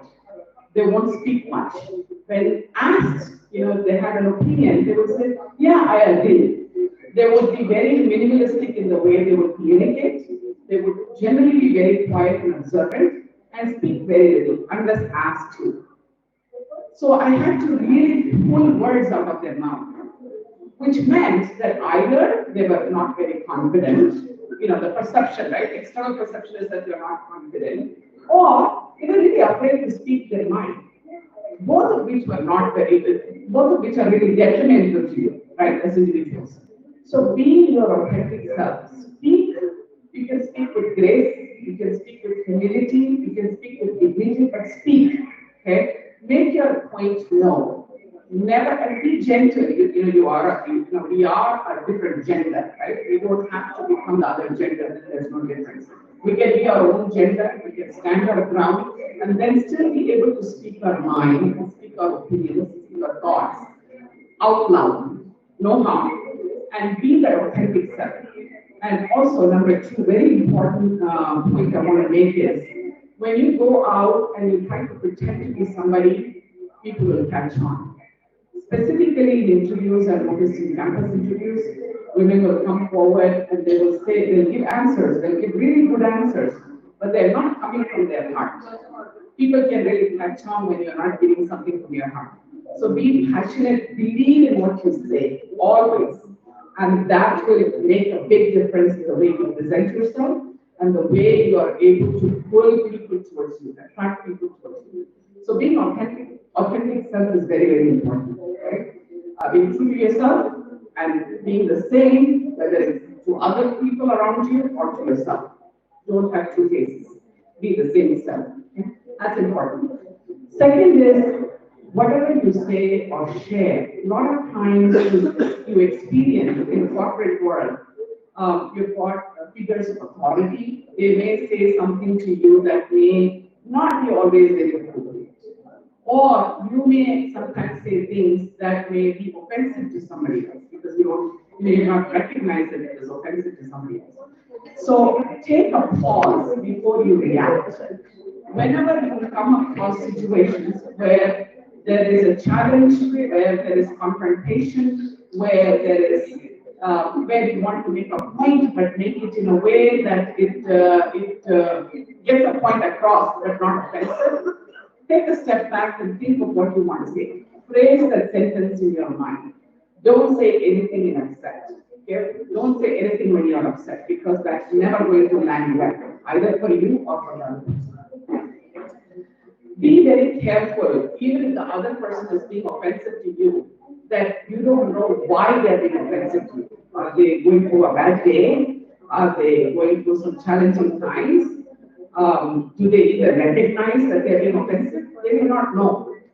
What you need to do is you need to really be able to take a step back and say, okay, this is what their point of view is. How am I going to make my point of view without trying to discredit their point of view? Okay? Try to look for those opportunities to build your resilience within yourself. Very, very important. The more mental resilience you build, the better you are able to handle people around you. Okay? And not only just to handle people around you, handle them with grace and with dignity. Very, very important. So this is the second most important point I want to really hone in, because when you go for these interviews, they're going to be able to ask you a lot of challenging questions. Some of them you may not be able to answer. Some of them you may have answers to. Don't worry about it. If you don't know something, feel free to say, I don't know. It's okay to say, I don't know. There is no right or wrong about it. We cannot know everything. I don't know everything. Even at this point, there are times when I get into a meeting, people will ask me, oh, so what do you think about this? And I'll give you one example of this in my career. When I moved from healthcare into health IT, I had already worked in healthcare industry for almost 18, 19 years. Then I moved into health IT. I continued to practice as a clinician. And when I moved my careers, there were a lot of times clients would say, Jay, what do you think about this? And I didn't know. I'm not a technology person. I don't know. I'm a business person. So I had to be honest. So I had to have the courage to say, regardless of my experience, I don't know. I don't know. And I learned to say I don't know very many times. But when you said that, the respect for them about you rose up because they realize that you're not faking it.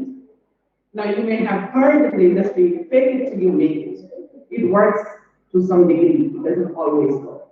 So don't try to fake it till you make it. If you don't know something, say you don't know, but you would love to learn what it is that that they have to offer.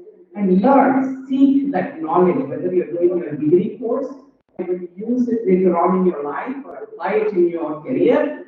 Try to see how these soft skills will help you fine-tune the knowledge that you learn in the college, right? You've got to be able to apply it.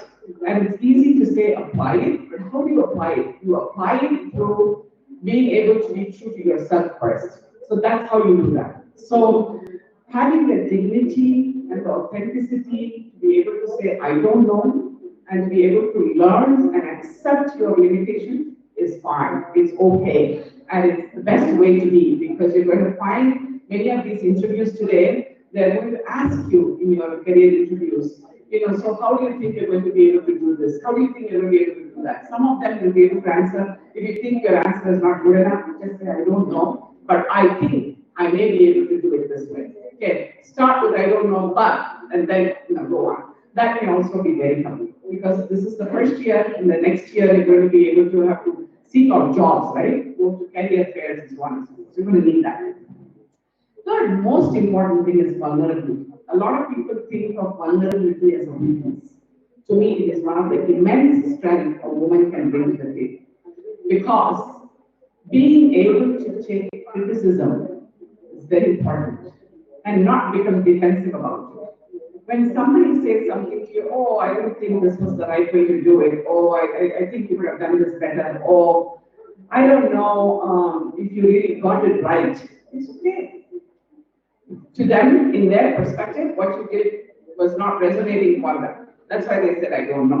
They said they didn't like it or they didn't appreciate it. It is okay to take that criticism because they're not personally attacking you. They're just saying what you have done in your work is not something they're able to relate to. That is okay. Be okay with it. Because when you are not okay with it, you're going to get defensive. When you get defensive, you lose the plot, because as soon as you get defensive, they will think that you don't know, you are insecure, and that's why you're being defensive. So never do that. It is okay for another person to say, I don't think this is what I wanted. It is okay for you to say, I'm fine with the fact that, this is not what you wanted. Tell me what you want. To ask back what it is that they want. Get clarity on what they want. And repeat that exercise as long as you can, because the more you accept criticism, the more you accept feedback about you, the more you are able to tune into your own inner self to see what it is that you want to improve on and work towards that. Okay? Not everything can be turned, every weakness cannot be turned into a strength. But what your strengths are, try to refine that, make it, polish it. So you can really build on those and people get to use you for your strengths, not for your weaknesses. Okay? You will never become a perfect person, none of us are, that's okay. But being vulnerable is very, very important. It's a strength, it's not a weakness. Accepting criticism, able to embrace what other people say, being able to acknowledge that you may not have communicated something in the way it needs to be, is okay. Okay? So 3 things: dignity, authenticity, vulnerability. These are the 3 things I really want to hone on, because those are 3 important soft skills you're going to need, whether it's an interview, whether working with a team, working with your seniors, working with people reporting to you, wherever you are, whatever time of your life you are in, it's going to be important. Of course, those women that become mothers, their children teach them automatically, I guess. All these 3, I do not have to do anything about it. I am not a mother, so I don't know about that. But of course, my nephews and nieces have taught me how to, have a lot of humility and be able to accept I don't know. So that's important. And I still do with the millennial generation when they come to me and say, oh, you should have used this technology. I'm like, I have no idea what that is. I still don't know all the emojis. I still struggle with them. So if somebody sends me emoji, I send them back saying, what does this emoji stand for? And they have to send me back in English words what that stands for. So, it's okay to be able to have that level of interaction. So don't let anything stop you from being true to yourself, being who you are, your genuine self, and enjoy life as you go through this journey in your life. Very important. And that's all I have for today. Any questions?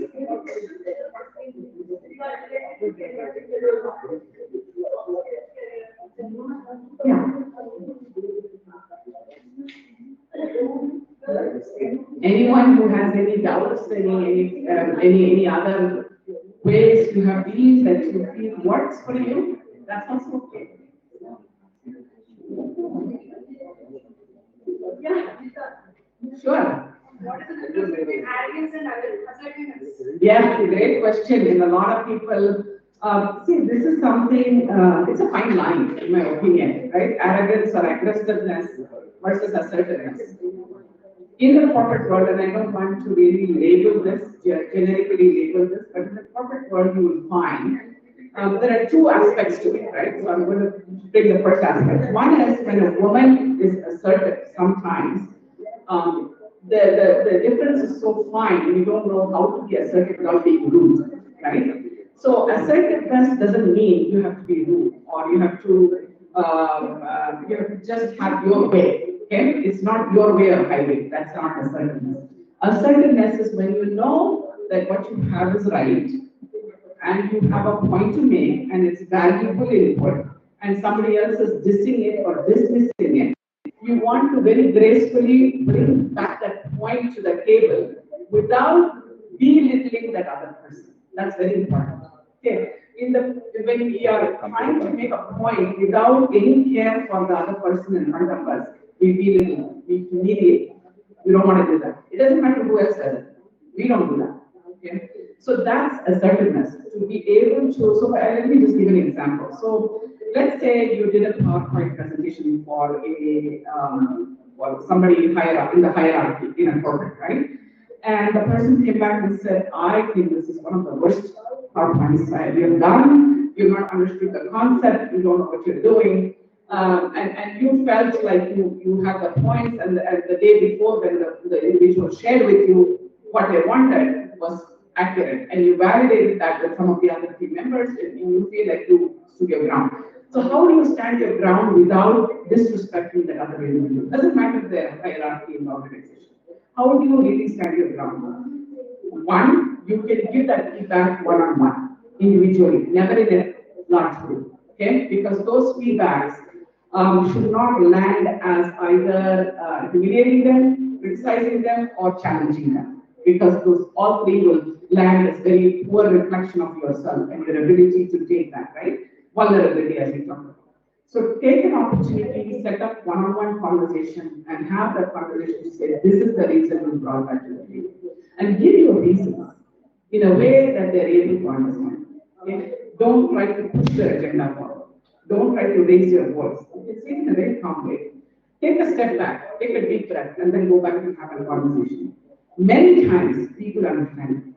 Sometimes they may still not. Okay, they may choose to have their way. It is okay. At that point, you have to choose that decision, right? When you will say it is okay for them to have their way and let it go. Okay, it's up to you. So that's assertiveness. Aggressiveness is when in a group, if somebody else is humiliating you, you're humiliating them back. It's really a futile exercise in my opinion, right? It makes you look back. Forget the other person looking back. It makes you look back too. You don't want to do that. The same thing goes by emails. We are in a virtual world nowadays. Many times I find people, you get an email, immediately they want to respond. We are not in ER. Nobody's having a heart surgery. Nobody's going to die. Take a pause. Read that email the second time. Understand what they're trying to say. Think what they may have wanted to say. If you have a question, pick up the phone and talk to them. And then respond. Don't respond in a hurry. Because when you do, you make mistakes. These are things I find, these are etiquettes in corporate world. A lot of us miss. And then emails live in the space for eternity to come. You don't want to be paper trail of what you write. That's a poor reflection of you as a person. No matter how stressful that day has been, how miserable that day has been, maybe you had bad things going on in your home, at work nothing was going right, you've got deliverables that is not met, you couldn't catch your bus or whatever it is, your car broke down, your bike, whatever that may be, you may have a horrendous day, a day from hell.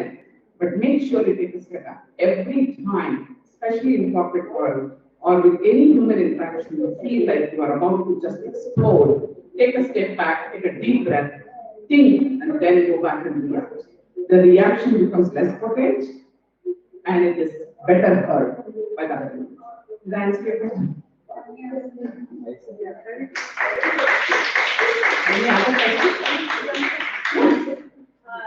Nothing like a question, ma'am, but the thing you spoke about saying no. Yes. Or saying like I don't know, the thing that is actually very much motivating to us, ma'am, especially at this age where you get there's many things going on in your family that you just get married, in your career, we have projects, we have internships coming, jobs coming.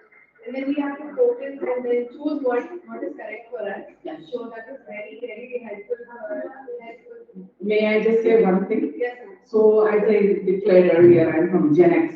So I'm from late 60s born. Okay? So when I was 19, my mother decided I should get married. I come from a fairly conservative community, and she decided I should get married. She was determined that by 19 I'd be married off. Now my dad, my father, wanted me to study medicine. I got into medicine. I was raised in Kolkata. I got into medicine. But I refused to do medicine because it was not at the conjecture of science and creativity. So I didn't want to do it. There was no internet those days. Nobody knew nothing about internet. So information was limited. But I knew I wanted to do something creative but scientific in the area of medicine, but not medicine. So I declined to be admitted into the course. I didn't go for medical school. But then, fortunately for me, there was a small ad in a newspaper. In those days, it used to be this square little box, which my mother happened to read, and it said, admission test for occupational and physical therapy in Christian Medical College. By that time, my parents, it was far away from Kolkata. I have never, even though I'm Italian background, I've never lived in South. I didn't even know the language well enough. So they said, oh, how can we send her to hostel? She should be married. I was very determined. I said, either I will do this course or I will sit at home, but I will not marry. Neither will I do anything else. So it was sort of a hartal of a sort in those days. The means I had to do a hartal. So she was forced to, succumb to my stubbornness. So they said she thought I would go take the exam and not make it. She was praying for that. So I went into that and she literally thought I would fail and then I'll come back and get married. So here I go there, I was determined I would get into this course. Now there were only 10 seats, out of which 7 was for church sponsored, 3 was for open candidates. Even within those 3 open candidates, there were some categories of, some community-based admissions that are available. So basically everybody told me you will not get it. First of all, they thought I was foreign looking for that particular college. And the second, they said you will not get into this. I was sure I would study this course because I liked that little description they had written in that, this 4-inch by 4-inch box of the newspaper. I got it. I actually got the admission. Disappointed, my mother was really disappointed. Then she made me come back home, like your, movies, older movies. She made me promise that I would not marry somebody of my choice and I would actually go to school or whatnot, and I had to do all of that. So in that 4 years, the first year after I got admitted, my father died of massive cardiac arrest, leaving us with, it was really shocking. We really didn't know what to do. But I said, I'm going to study and I'm going to go to US. So in those days, for therapists, you had opportunities to go to US, UK, Dubai, Middle East, Australia, everywhere. But I was very clear that I would go to US. And I knew my mother wouldn't allow me because she would want me to get married before I go. So I secretly applied for the passport. I got a job opportunity even before I had the degree. And I quietly went for the embassy interview in those days. Got the interview, I passed the interview, I got the job. Then I asked them to buy me the tickets, and I said, you can deduct it from my salary. And then told my mother that I really got it. And I said to her, either I will go, and you're not going to be able to stop me, because I will board that plane, with or without you. So this is how I pursued it, but I had to find my own gentle ways to persuade my mother to come along. She had become a new widow. She had never been in workforce before. It was a challenging time for her. But what happened is, because she was left, she was a single parent then, she had to also broaden her horizon. I was the oldest in the family, and she decided that she either has to support me or she may lose me for good. But I didn't use any threatening language. I just simply, very quietly, in my own ways, that was my personality. I had to find my own ways to say no for that marriage, no for not being able to study and be able to pursue. And then I went on to do my master's in neuroscience, then I went on to do my PhD in business administration, and then I continued to pursue after mine. And today my mother is my biggest supporter. Whatever it is I do, I'm 52. I'm very happy to say, today I can say, I'm going to quit my job and sit at home and do some startup, and she'll say, okay, do it. You can reach the moon if you want, if you have that determination. So that's the shift to creating people.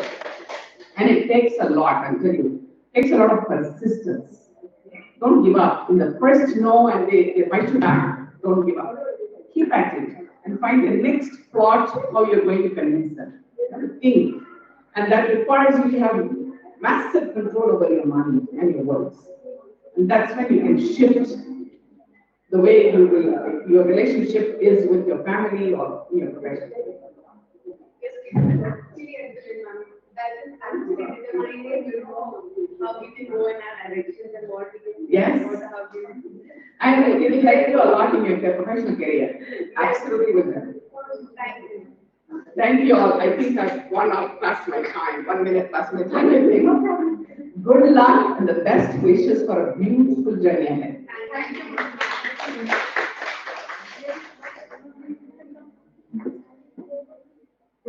What is it there? I'll sit there. This is one? Yeah. Take your bottle.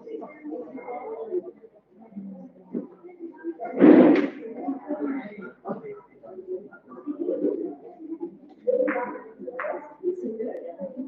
Yeah, sit there. You want juice? Shall I bring it?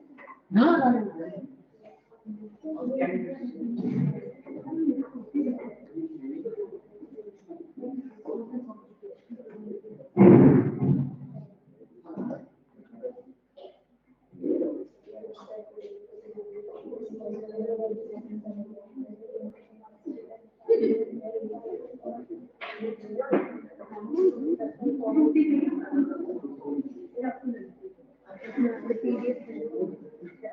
PPT only, this one, no? No, that is PDF, no? No, PPT This only. is PPT. Oh, PPT.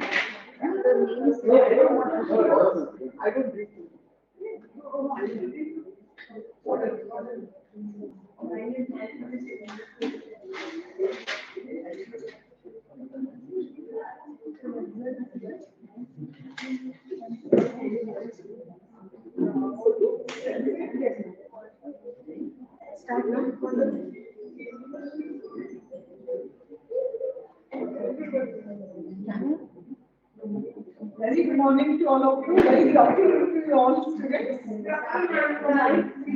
So this is the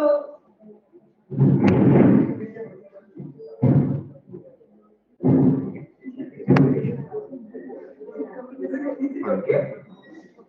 Still audible?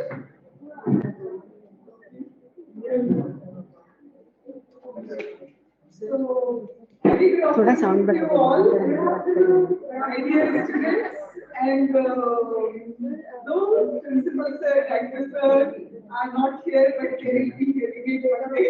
So my deep thanks to them giving me opportunity to be here and talk to you all. And probably I'll add some value to your life for going ahead. And Jayati has made my life easy. Giving lot of things what I wanted to tell, but it is good that you have already heard from a very, very well experienced person who has gone through different corporate life, and these are the real stories that help people know. As we are all the time talking that bookish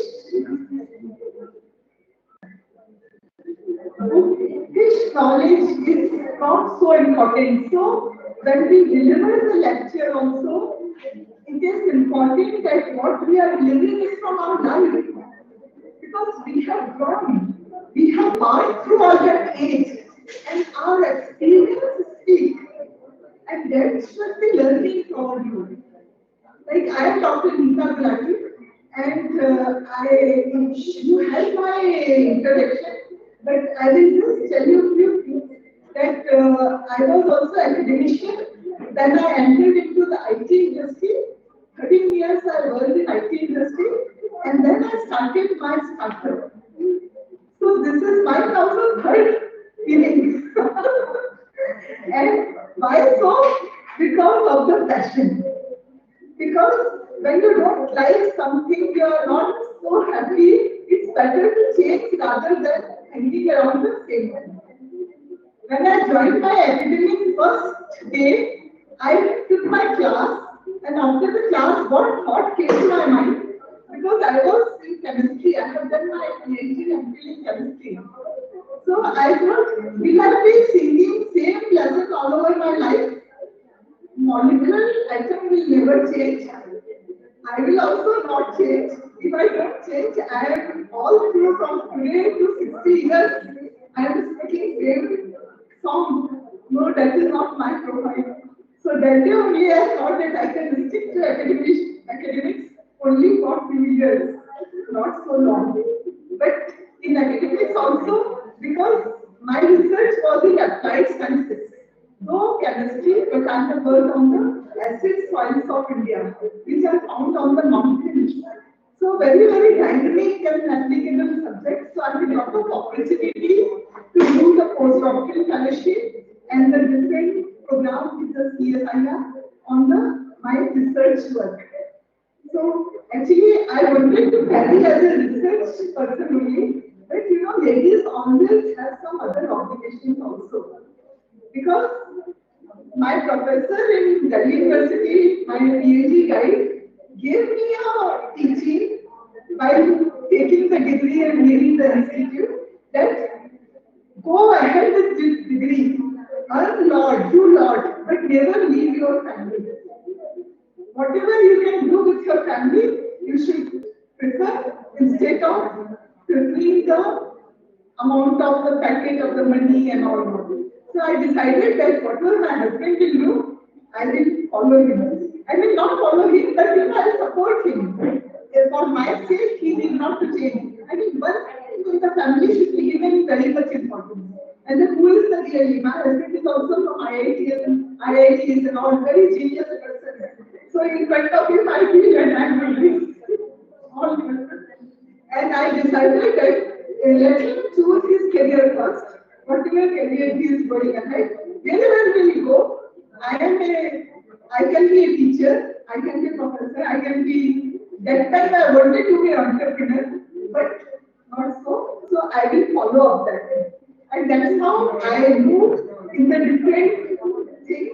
And today, I mean, I have seen that destiny brings better decisions for us.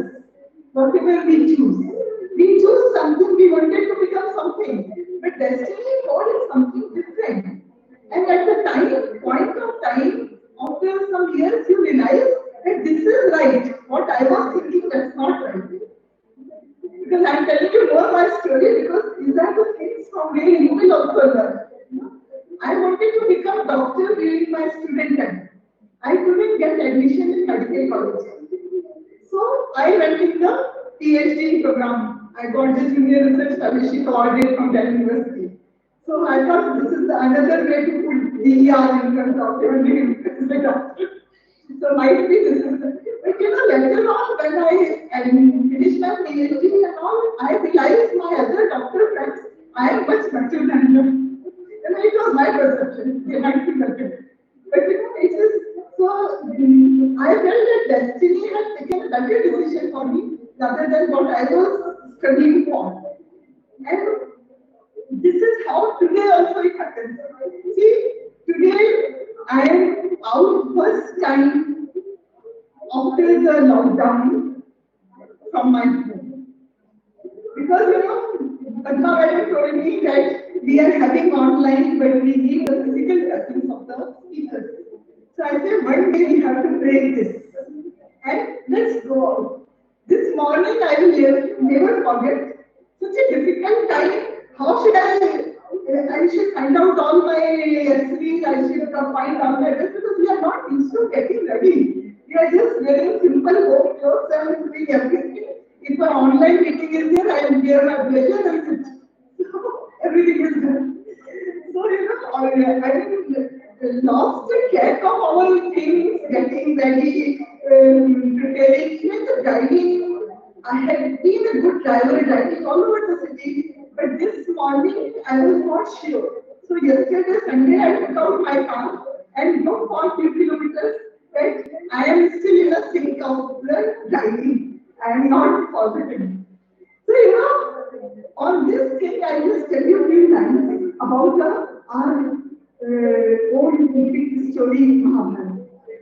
So, can I have your attention, please?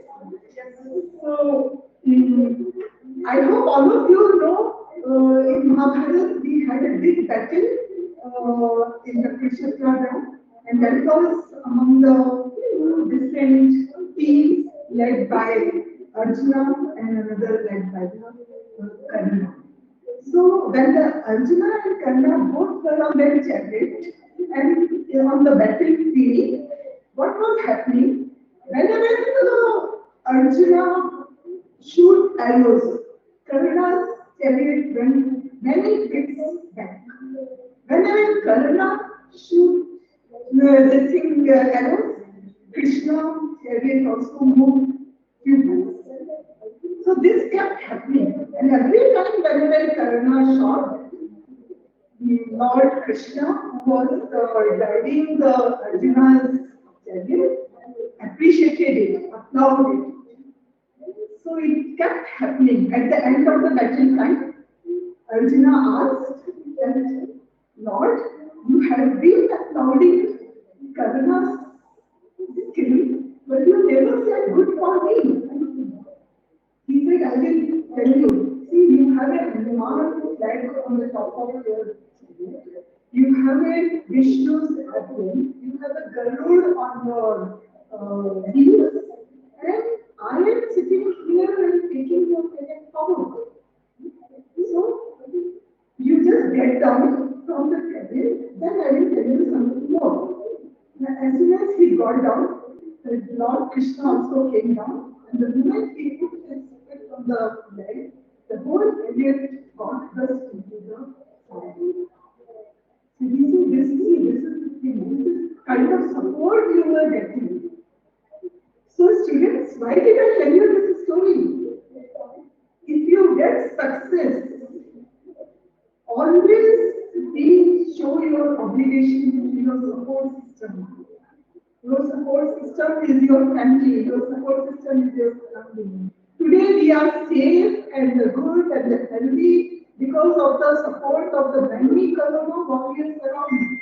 You have helped us to stay healthy within the walls, whether it's in the college or in the home and all. And I would thank even your near dear family members, your parents who are trying to keep you, sir, providing you good food, keeping your immunity high, and so you should always thank. If you have not done, today go to your parents and give them a big thank for this act and keeping you safe and providing you full support.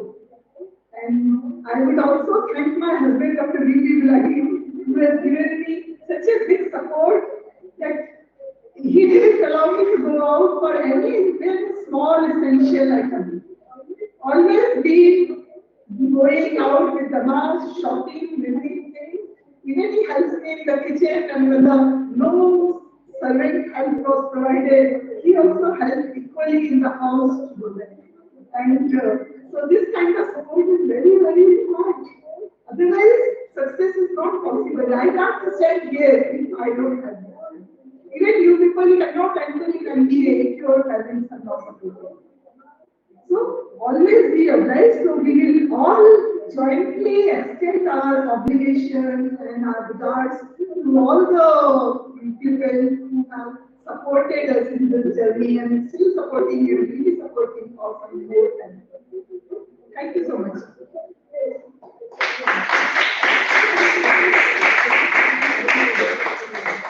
So moving forward, I think along this, moving forward, our topic today is very diverse. I am starting with the professional image. You have to create your image in the workplace, in the society. So far you were a adolescent, you are a teenager. You could do whatever you feel like. But now moving ahead, you have to be extra cautious at every step. How you are moving, how are you talking, how are you putting your foot forward. Because every action will make your image. And the image is something which is seen by others and feel by others. And you have to make your professional image yourself. If you don't make it, others will make it. And others will create the image which will be very different from actually what you are. So don't give opportunity to others to create your professional image. You create your professional image.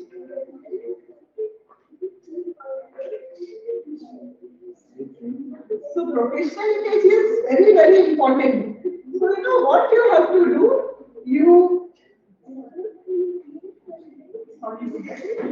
So professional image is made of two different assets, tangible assets and the intangible assets. Already Madam also included this and talked about, so now I hope you understand what are the intangible assets, what are the tangible assets. So intangible assets, you can only feel, others can feel, others can see. But tangible assets are measurable. One can measure. Whatever work you do in your college or going forward in your organization and all, that will be weighted, that will be measured, and then only you will be given grade like good, not good, excellent, or average, whatever it is. But this is only observed by some, only by your manager or by your very close colleagues and or by yourself. But the intangible assets are being felt and observed by everybody with whom you are dealing. So you have to be very careful about that. What are the intangible assets? Anybody can share? Madam has already told number of things. If you like to interact. So these are the anyway, honesty, your punctuality, your well-groomed personality, and showing responsibility, being disciplined, punctuality. These are all the things which you can take help create your image. Isn't it? And the people who have their image and are having intangible as well as tangible assets, they stand out. So you have to have a mix of both the assets. But never bother. This goes with the profession also. In every profession, these assets are different. Suppose if I say well-dressing is also an asset. But what is well-dressed for me might not be the well-dressed for you. Might not be well-dressed for another person. But to some extent, it goes with the profession. Whatever the profession you are in, you have to dress up in compliance to the profession. Like today I am here, so I am coming to address you as a teacher, as a guide, and if I go to the corporate, I would prefer to wear my formal western trousers and all and speak out to the professionals. So that is the thing, it makes difference. Like a lawyer will always be in its law court and the thing. If you see some lawyer in some mini dress with a dangling earrings or some funny hairstyle, would you go to that lawyer on your case? Probably not. Because it is she is not making the proper impression on you. And you will think that she is more into the fashion and all. What the case she will fight for you? Even though if her capabilities or her way of presenting her case is very much there, very nice, but her group personality, her personality is not matching with her profession, and she will have less chances of impressing you. Like you see the doctor. Doctor is always in the doctor dress and the stethoscope. So they are well equipped. That is, they are carrying their required things and they will dress up accordingly. Like in our India, mostly girls are dressing up mainly in our Indian dress, salwar kameez or leggings and kurtas and the sarees and all. They are pretty good and decent. We should not underestimate our dresses. But we should always be open to wear the formal dresses when we are interacting with the clients other side of the world. Because they are not used to our Indian dresses and they might not appreciate all the time or when you go out in their country to meet them or have a meeting and all, you will not find this is a very comfortable thing. So that's why number of corporates like Capgemini, every Friday they made must one day, Wednesday, as a formal dress up day. You have to come in a formal Western dress. You can't come in the Indian dress only. Why so? Because you should have one or two such pair in your wardrobe and you are familiar with that dress. So when you wear one on an odd day time, you are not uncomfortable and you are not feeling pushing your dress here and there and distracting others. So that is the motive behind it. So that's why whatever you wear with the confidence, move with the confidence. Confidence is very important. You can go in a sari even in US, but you should be confident. You should not be covering your own and feeling cold and my Malla should come here and all the time pulling that and all. That causes distraction and that distraction is not good.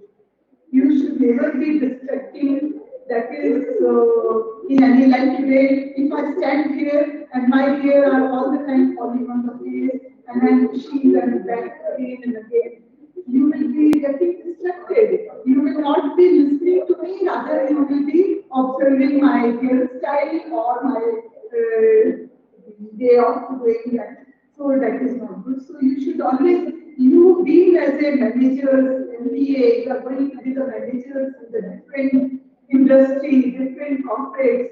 You should have a very, very professional way of delivering your presentation, delivering your talk, and presenting yourself first, then your presentation.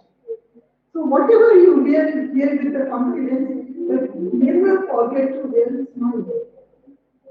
Right in the morning, see your face with a good smile and try to carry that smile all the way in the day. Whether you are talking to your principal or you are talking to teacher, not laughing but a smiling face makes the difference. That keeps you calm and cool also, and reflect, give very good signal that you are not angry, you are not boredom, you are happy and cheerful. It is very important. Always keep in mind. Anything you do or not do, but give a smile. That's very important.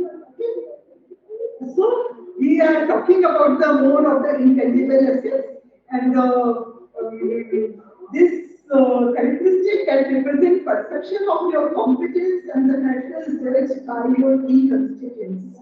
So you should be very, very much bothered about all this.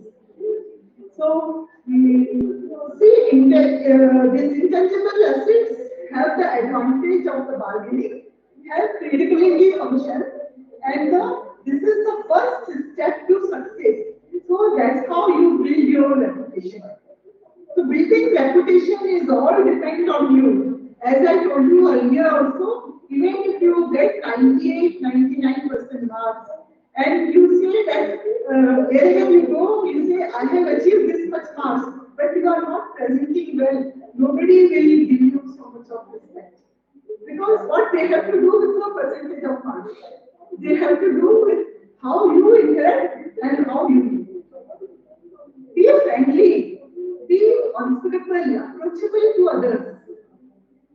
See, when somebody is presenting anything, in another 48 hours, you will forget all my presentation. What I say now.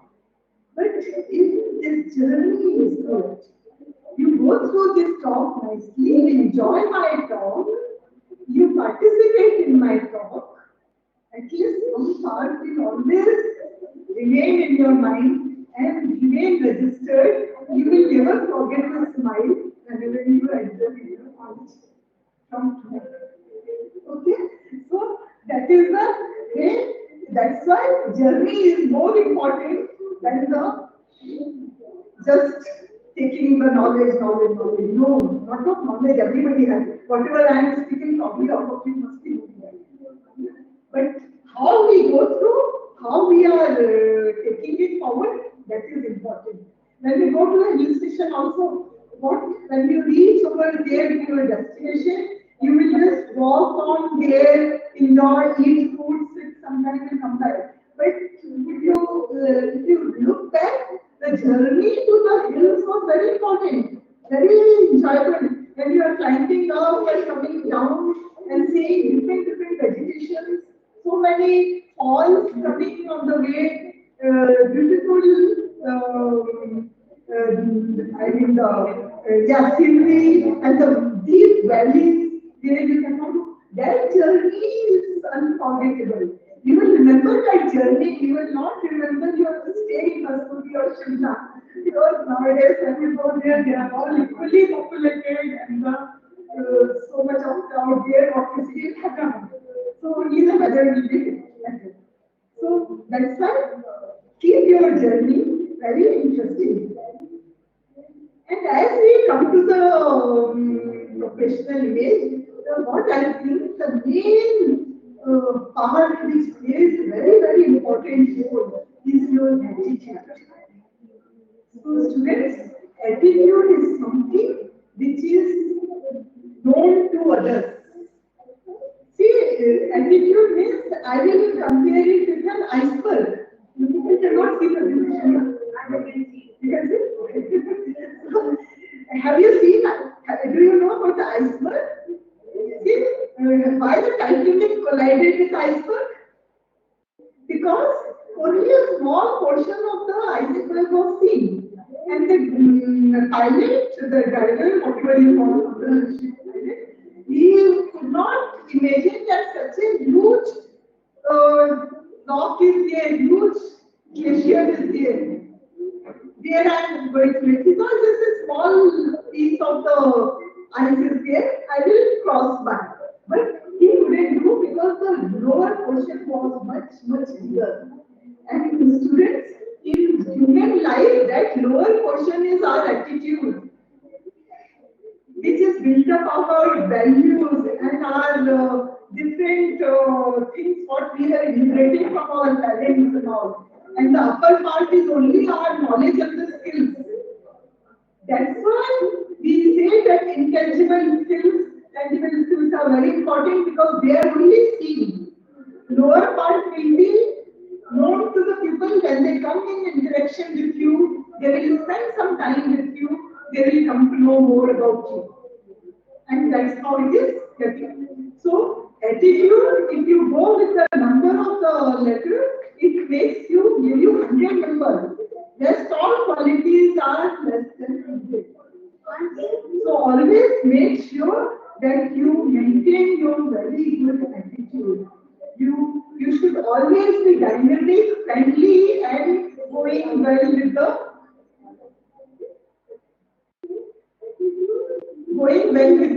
people. So people should not say that.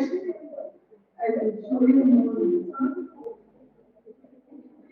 So people should not say that she is snobbish or have lots of ego and all that kind of thing.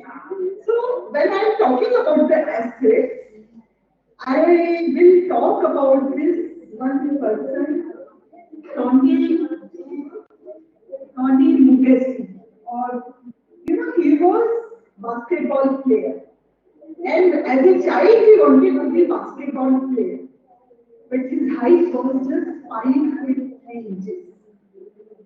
5'3" how much it is? It's very small, and that too with the basketball NBA teams where the players are 6 to 7 feet. So 5'3" will not stand only up to their chest or not even that. But this boy wanted to be a basketball player. So he knew that I will be obstructed by the others. I will never be able to play. But what did he do? He started, he has seen that he has some strength. He can pick up his skate. So he just worked on his strength, stamina, which gave him lot of speed and the ability to catch the ball and throw the ball in the right directions. And he worked very hard only on that single thing. So he, in the school itself, he got selected. 7 times he was called as a valuable player of the team. Because he was the one who could give very good passes. He was the one who could hold the ball for the longer time and made his team to win. So, students, what does it mean? Each one of us have some strengths. And if you give full attention to your strength and develop that properly, the whole universe will help you to achieve your goals and the objectives depending on that strength. Nobody can stop you. So you have to just choose do your SWOT analysis. Your SWOT analysis will tell you that what is your strength and what is your weakness. And you pick up your strength well and only work on your just one strength, not on many strengths which you feel is the best you can work upon, improve upon, and this is the strength you will show up in your career and you will get your goals. So like this, you can see this picture you are seeing, that such a short person is standing in front of 7 feet tall person, but I mean he has to stop profile. You cannot go ahead. Okay? So whenever you are making appearance in a professional space, when you are after your MBAs, when you get into the jobs and all, and if not into the job, if you then start your own venture and all, you will be upset, and that is much more difficult than the job. You have to make your presence in the market. So all the impression makes first impression the 93%. First impression, if you like, when I started my startup and I was working with the IBM fully, they never bothered that I have to go and ask for our order because in the company your work comes automatically to you. You have just do something. That's all, and the work gets over and we get all the credits. So, but after that, when I had written my brochure that I will be providing the role-based training programs for the college students, people in the colleges, placement officers did not understand what I am telling about this. Then I had to explain it. Then I said that most of the other companies are adding just the general thing. So I also added in my brochure soft skill and the communication and the attitude, which gave me the opening. So see, you have to work with the demand. What the market needs it. You cannot go ahead with what you want to give. You want to see, you want to satisfy what others are looking forward. And then I got my opening as a first order and I did the campus recruitment training program. So, I asked sir, that sir, why did you give me this program? You have several other people coming who are already experienced, done this kind of programs. He said, madam, your profile is very impressive. When I read your profile, I thought you will do something different with my students, what others have done. That's why I gave you this opportunity and I found that this is the truth. My students are today standing different from others. So that is how you have to scale yourself. You become a product in the job. That's why when you create your resume, I come over to that resume also. The first two lines what you write in your resume are your brand building opportunities.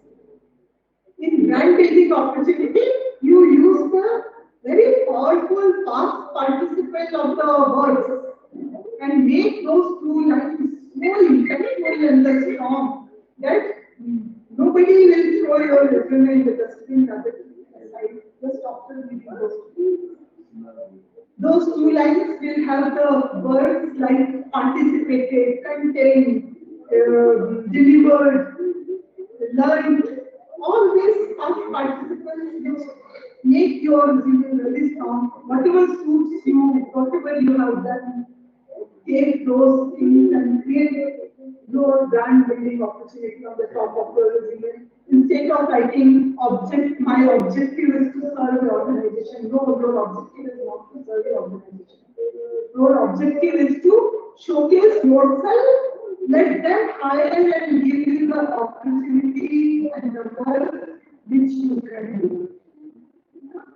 They are surrendered with the saying that my objectives are we are going to participate and involve in and participating in the teams and the working. Showcase our work, our knowledge and the capabilities. So here, as you enter, 55% is your appearance, then the body language. And body language is very, very important. How you walk, how you talk, how you connect with others, that is also very important. Because actions make difference. Why? Very, very, I want to that, before that I will finish that.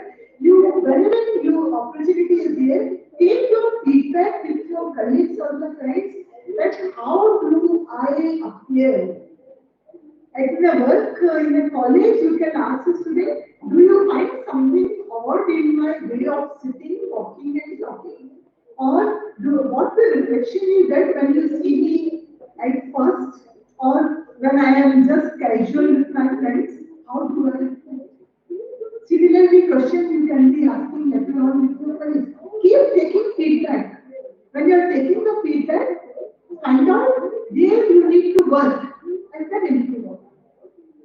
I have attended 2 years back on the training development program, and there they were creating videos for everything. Whatever webinar we spoke, we presented, every time one video was. Then, when I observed my video, I see that I am bending fit. So that's not right. Nobody told me that I am bending at all. Since that day, I made a very strong opinion in myself that I always roll back my shoulder and then stand and so that is the way you have to take the feedback and keep it in your mind to improve. Then really you will be, because there is no age, no time that you stop your improvement and stop your learning. Continuous learning, continuous improvement should be the approach of every student to be successful and make your good image in your professional. And the tone and the pitch and the pace of your voice matters a lot. As I told you that if I am talking here now, if my tone is not good, you people will not listen. Isn't it? Do you find it boring? Do you find it boring? If you are finding it boring, you will either go out from the room or after the program is over, thanks God, we have So always make your tone with the ups and downs. Follow intonations. This we studied in a very early age, but we do forget. Keep your intonations always in the place when you are talking to others, especially when you are presenting, and some certain places where you want to stress. Without stressing, you are not bringing focus of the audience. Because we are speaking so many things, how much others can listen and give focus? They will give focus only on the stress. So you have to give the stress also. So 7% what you say, that was the amount. That's all. So with this impression, I'll show you a person picture. Hillary Clinton. You can see anywhere on the media, anywhere. She is always making her feel so well. You will never see her in some happy other dress other than a proper formal dress. She knows where she stands on the whole world platform. Everybody is watching her. Everybody knows her. How can she be so cool and casual? No.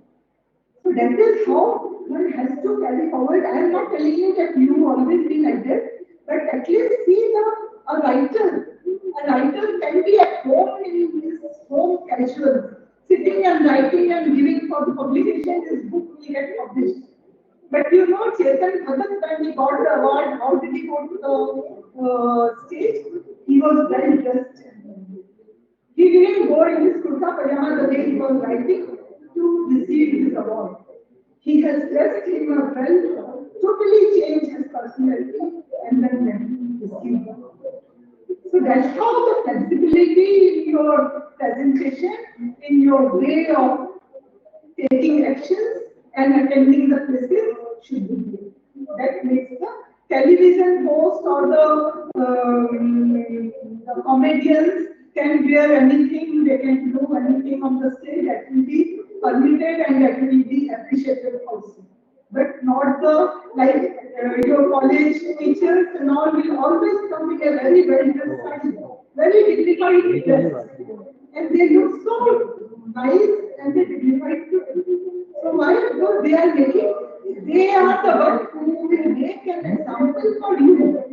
And for that only they are taking pains to dress up very well properly and coming every day to college so that you also follow their tips. Okay? So students, this slide is nothing but a group of people, but you can see the difference, what are their dresses are. See, all are wearing, some are doctors, you can identify that this is a doctor, this is a lawyer, this is a professional, and this is a worker, and all. So dress defines your personality. If you are a programmer and you are going every day in the school, you would in the time, nobody will ask you, have you got some promotion? Or what are you doing these days? So, as a programmer, they don't expect you to come in a proper suit and all. You can be casual in a proper formal dress and all, or the t-shirt and the so as your organization.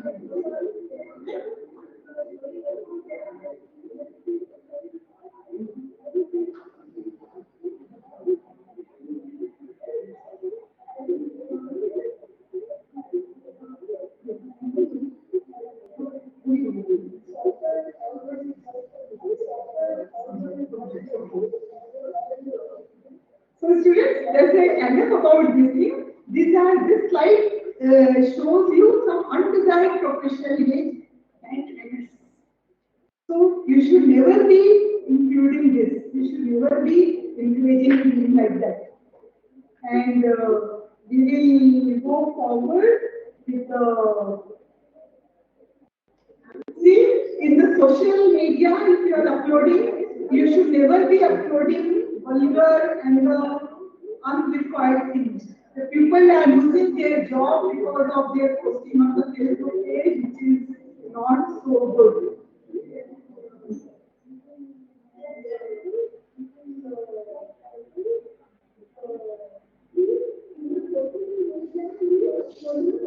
So, what can we do?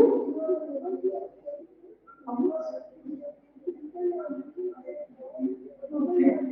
So, students, I will just share very important things and then jump to the introduction of the data science. You always create your profile on the LinkedIn, and Facebook is not so important, but LinkedIn where you can showcase, you have your visibility to the recruiters and the like-minded people. Because with the LinkedIn profile only, your recruiters will come to know that the students are doing this work, they are from this thing, and they will be willing to connect with you and make your job very easy. And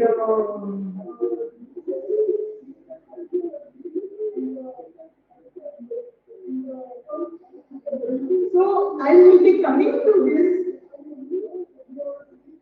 Some skills. This is today we are going to introduce you a bit about the data science.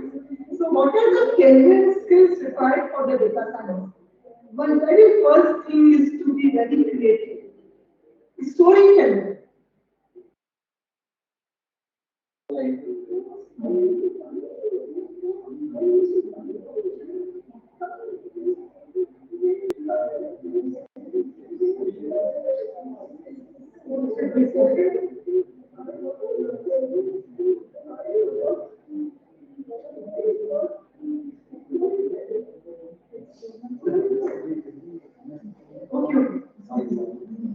Okay, so students, data science is all about working on the data.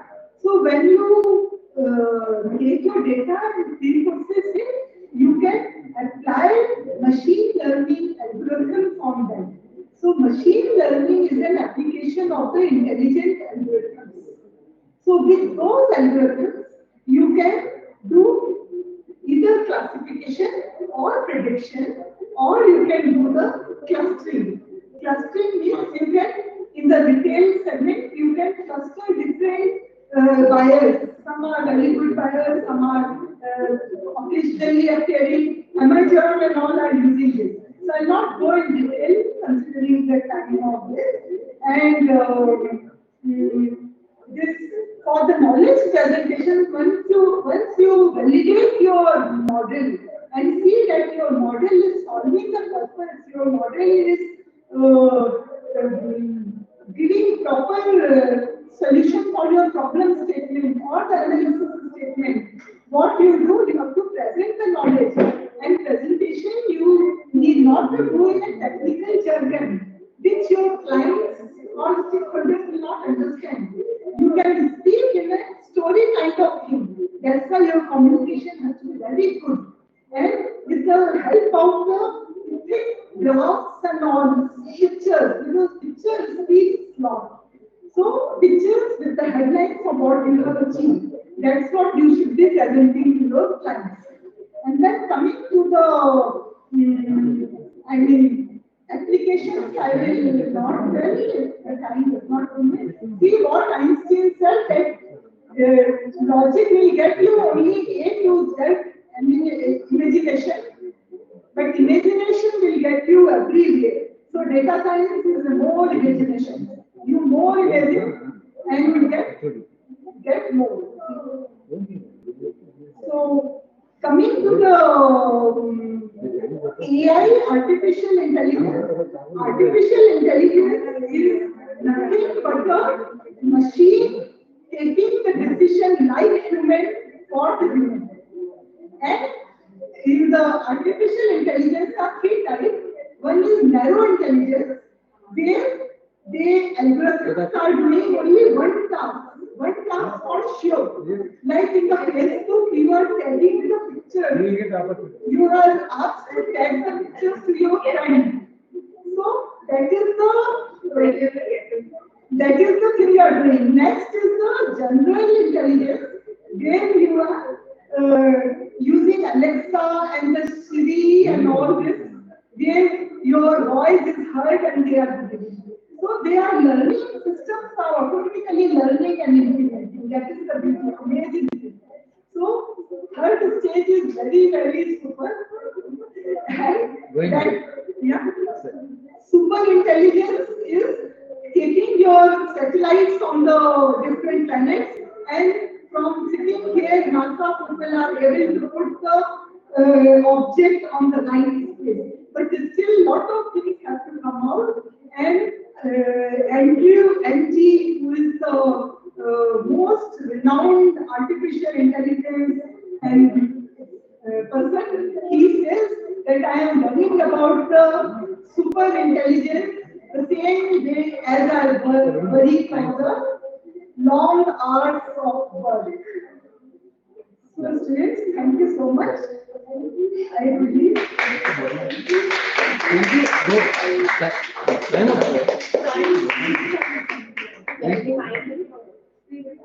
Last. This problem is. I would like to thank our chief guest, Dr. Neeta Gulati ma'am, our guest of honor, Dr. Jayanti Subramaniam ma'am, our HOD, Padma ma'am, principal, and all the faculty members for supporting us and helping us make this event a success. Thank you everyone and have a great day.